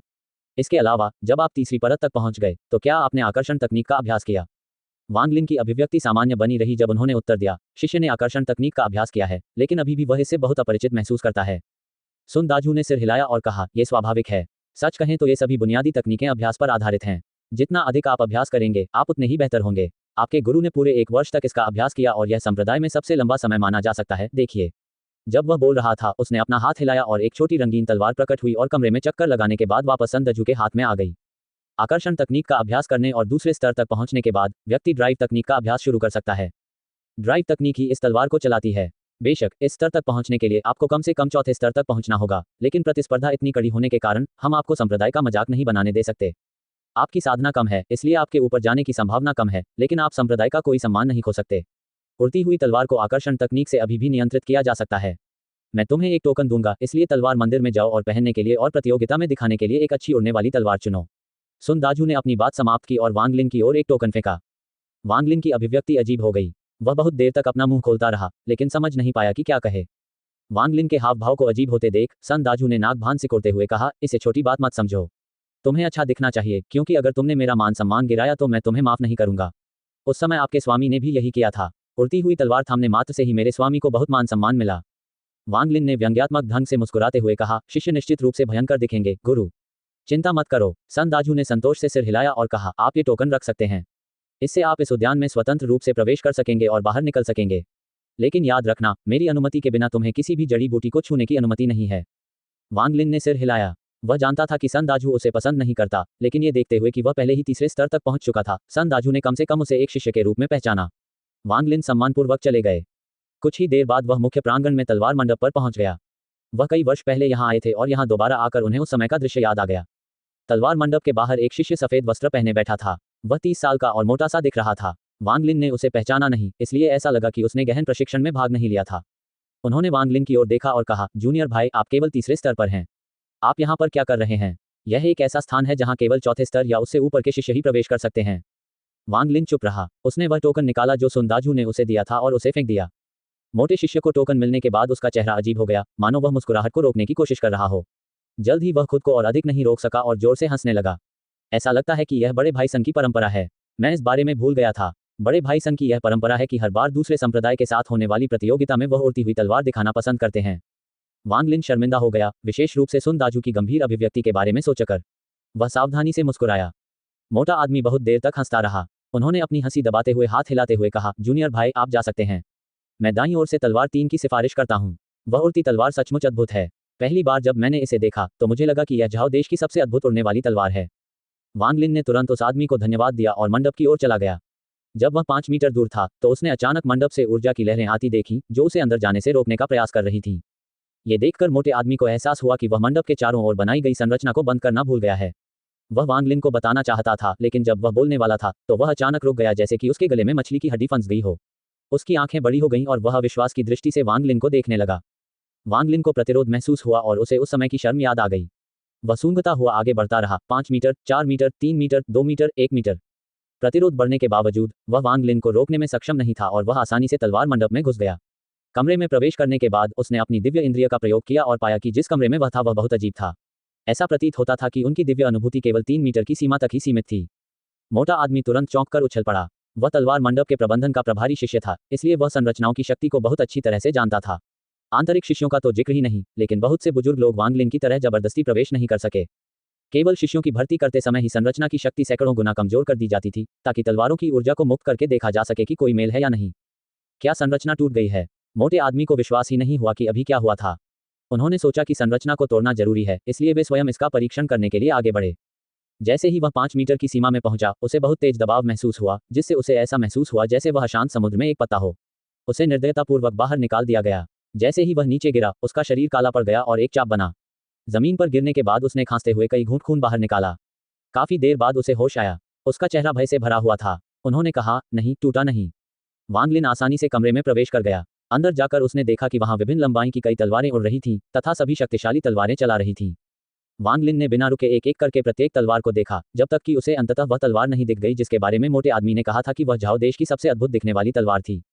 इसे देखने के बाद वांग लिन अवाक रह गया। इसे सचमुच सबसे अद्भुत दिखने वाली उड़ने वाली तलवार माना जा सकता है। वास्तव में इसे उड़ती हुई तलवार नहीं बल्कि एक आयताकार चिन्ह माना जाना चाहिए था। ये 2 हथेलियों जितना चौड़ा, 1 मीटर लंबा था और इसका पूरा शरीर सुनहरे प्रकाश से चमक रहा था। सुनहरे प्रकाश का कारण यह नहीं था कि यह कोई जादुई मंत्र वाली तलवार थी, बल्कि सुनहरा प्रकाश इसलिए था क्योंकि पूरी तलवार सोने से मढ़ी हुई थी। ये भी मत सोचिए कि सोने का आवरण किसी अद्भुत तलवार को छिपाने के लिए लगाया गया था। ये तो सामान्य लोहे का आवरण था। तलवार के हैंडल पर 2 बड़े हीरे जड़े हुए थे और तलवार का लटकन भी सोने की पतली पट्टियों से बना हुआ था। संक्षेप में, इस तलवार को लोगों को दिखाने के लिए ले जाना उन्हें सचमुच आश्चर्यचकित कर देगा और शायद उन्हें यह भी सोचने पर मजबूर कर देगा कि यह एक अद्भुत तलवार है। वांग लिन ने उसकी ठोड़ी को सहलाया। वह तलवार के बारे में वास्तव में आशावादी है। और कुछ नहीं, कम से कम अगर भविष्य में उसे कभी पैसों की जरूरत पड़ी तो वह इसे बहुत अधिक पैसों में बेच सकेगा। उड़ती हुई तलवार पर एक चिन्ह था जिस पर लिखा था, इस तलवार का नाम धन है। इसे 500 वर्ष पूर्व एक संप्रदाय के बुजुर्ग ने बनवाया था और कहा जाता है कि इसमें अकल्पनीय शक्ति है। लेकिन हकीकत में इस तलवार को कई बार तोड़ा और फिर से बनाया गया है। हालांकि चूंकि बुजुर्ग ने संप्रदाय के लिए बहुत कुछ किया था, इसलिए उनकी अंतिम इच्छा थी कि तलवार को यहाँ छोड़ दिया जाए, इस उम्मीद में कि भविष्य में इसके लिए कोई उपयुक्त व्यक्ति मिल जाएगा। जो कोई भी इस तलवार को चुनता है उसे इसके साथ अच्छा व्यवहार करना चाहिए।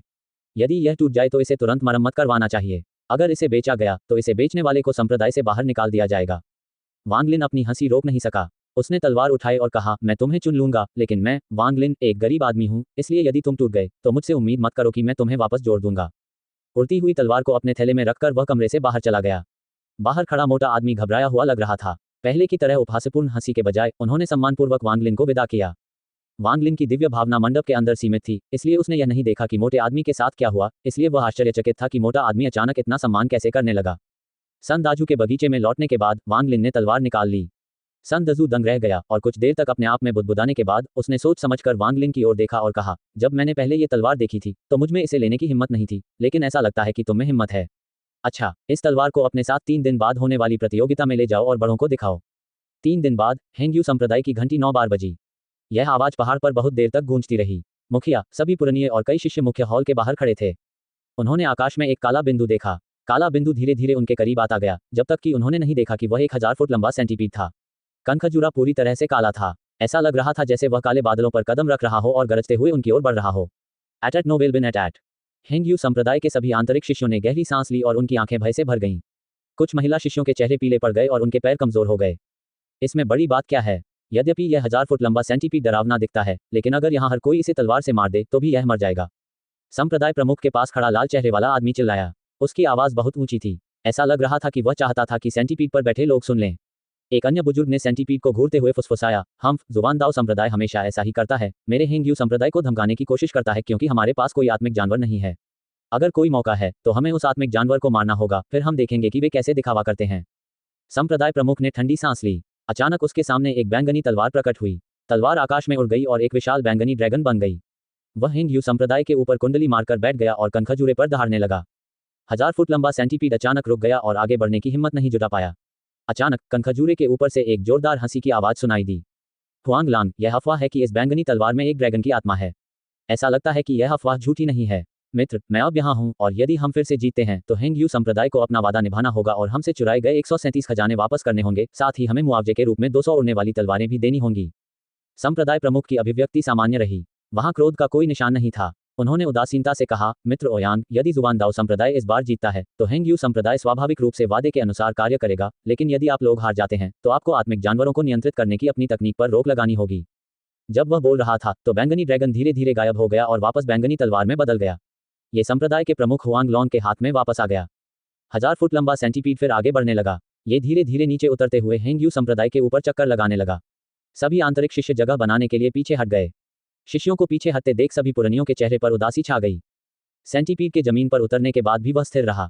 दर्जनों लोग सेंटीपीड की पीठ से नीचे कूद पड़े। 3 बुजुर्गों के अलावा बाकी सभी लोग बहुत युवा थे। जुबान दाओ संप्रदाय में पुरुष और महिला दोनों शिष्य थे।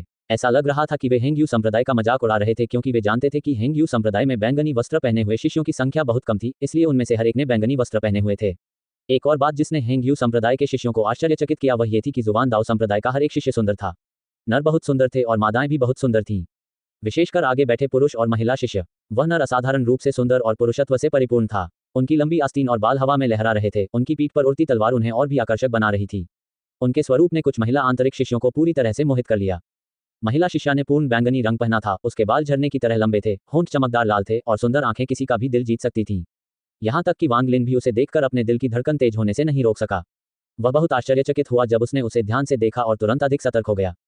सभी शिष्यों के चेहरों पर स्मरणीय भाव देखकर अंततः एक बुजुर्ग से रहा नहीं गया और वह चिल्लाया, जुबान दाओ संप्रदाय ने आकर्षण कला का अभ्यास कब शुरू किया? ये बहुत ही घृणित है। इस जयघोष ने बहुत से शिष्यों को तुरंत ही जागृत कर दिया। सभी के चेहरे पर आश्चर्य के भाव थे। जुबान दाओ संप्रदाय के 3 बुजुर्गों में से एक ने हंसते हुए कहा, ये बुजुर्ग दाओ जू ही होंगे। मेरा नाम किंगू लेई है। तुम्हें करीब से देखना चाहिए। मेरे यहाँ के 2 शिष्यों ने किसी जादू टोने की कला का अभ्यास नहीं किया था, बल्कि वे जल आत्मा की जड़ों के साथ पैदा हुए थे।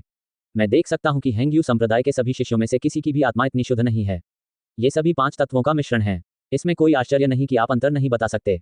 हेंगयू संप्रदाय के सभी बुजुर्गों के भाव अस्थिर हो गए। काफी देर के बाद संप्रदाय के प्रमुख हुआंगलॉन्ग के हाव भाव वही रहे। उन्होंने विषय बदलते हुए कहा, जुबान दाओ संप्रदाय के मित्रों, पहले हमारे संप्रदाय में विश्राम करें। प्रतियोगिता 3 दिन में शुरू होगी। एल्डर ओयांग ने सिर हिलाया। मुस्कुराते हुए उन्होंने कहा, बहुत अच्छा। हमारे जुबान दाओ संप्रदाय की हेंगयू संप्रदाय के साथ कई वर्षों से ये प्रतिस्पर्धाएं होती रही हैं, लेकिन हालांकि कुछ विवाद हैं, फिर भी हमारे रिश्ते को चोट पहुंचाने की कोई जरूरत नहीं है। हेंगयू संप्रदाय के कई बुजुर्गों के बीच से एक बहुत बूढ़ा आदमी बाहर आया। उसका चेहरा झुर्रियों से भरा हुआ था और ऐसा लग रहा था जैसे उसमें कोई ऊर्जा नहीं है। वह हल्के से हंसे और ओयांग से कहा, अच्छा दोस्त ओयांग, 20 साल हो गए, क्या तुम्हें अब भी मेरी याद है? एल्डर ओयांग जोर से हंसे और बोले, मैंने तुम्हें पहले ही देख लिया है, पुराने दोस्त सोंग दाओ यू।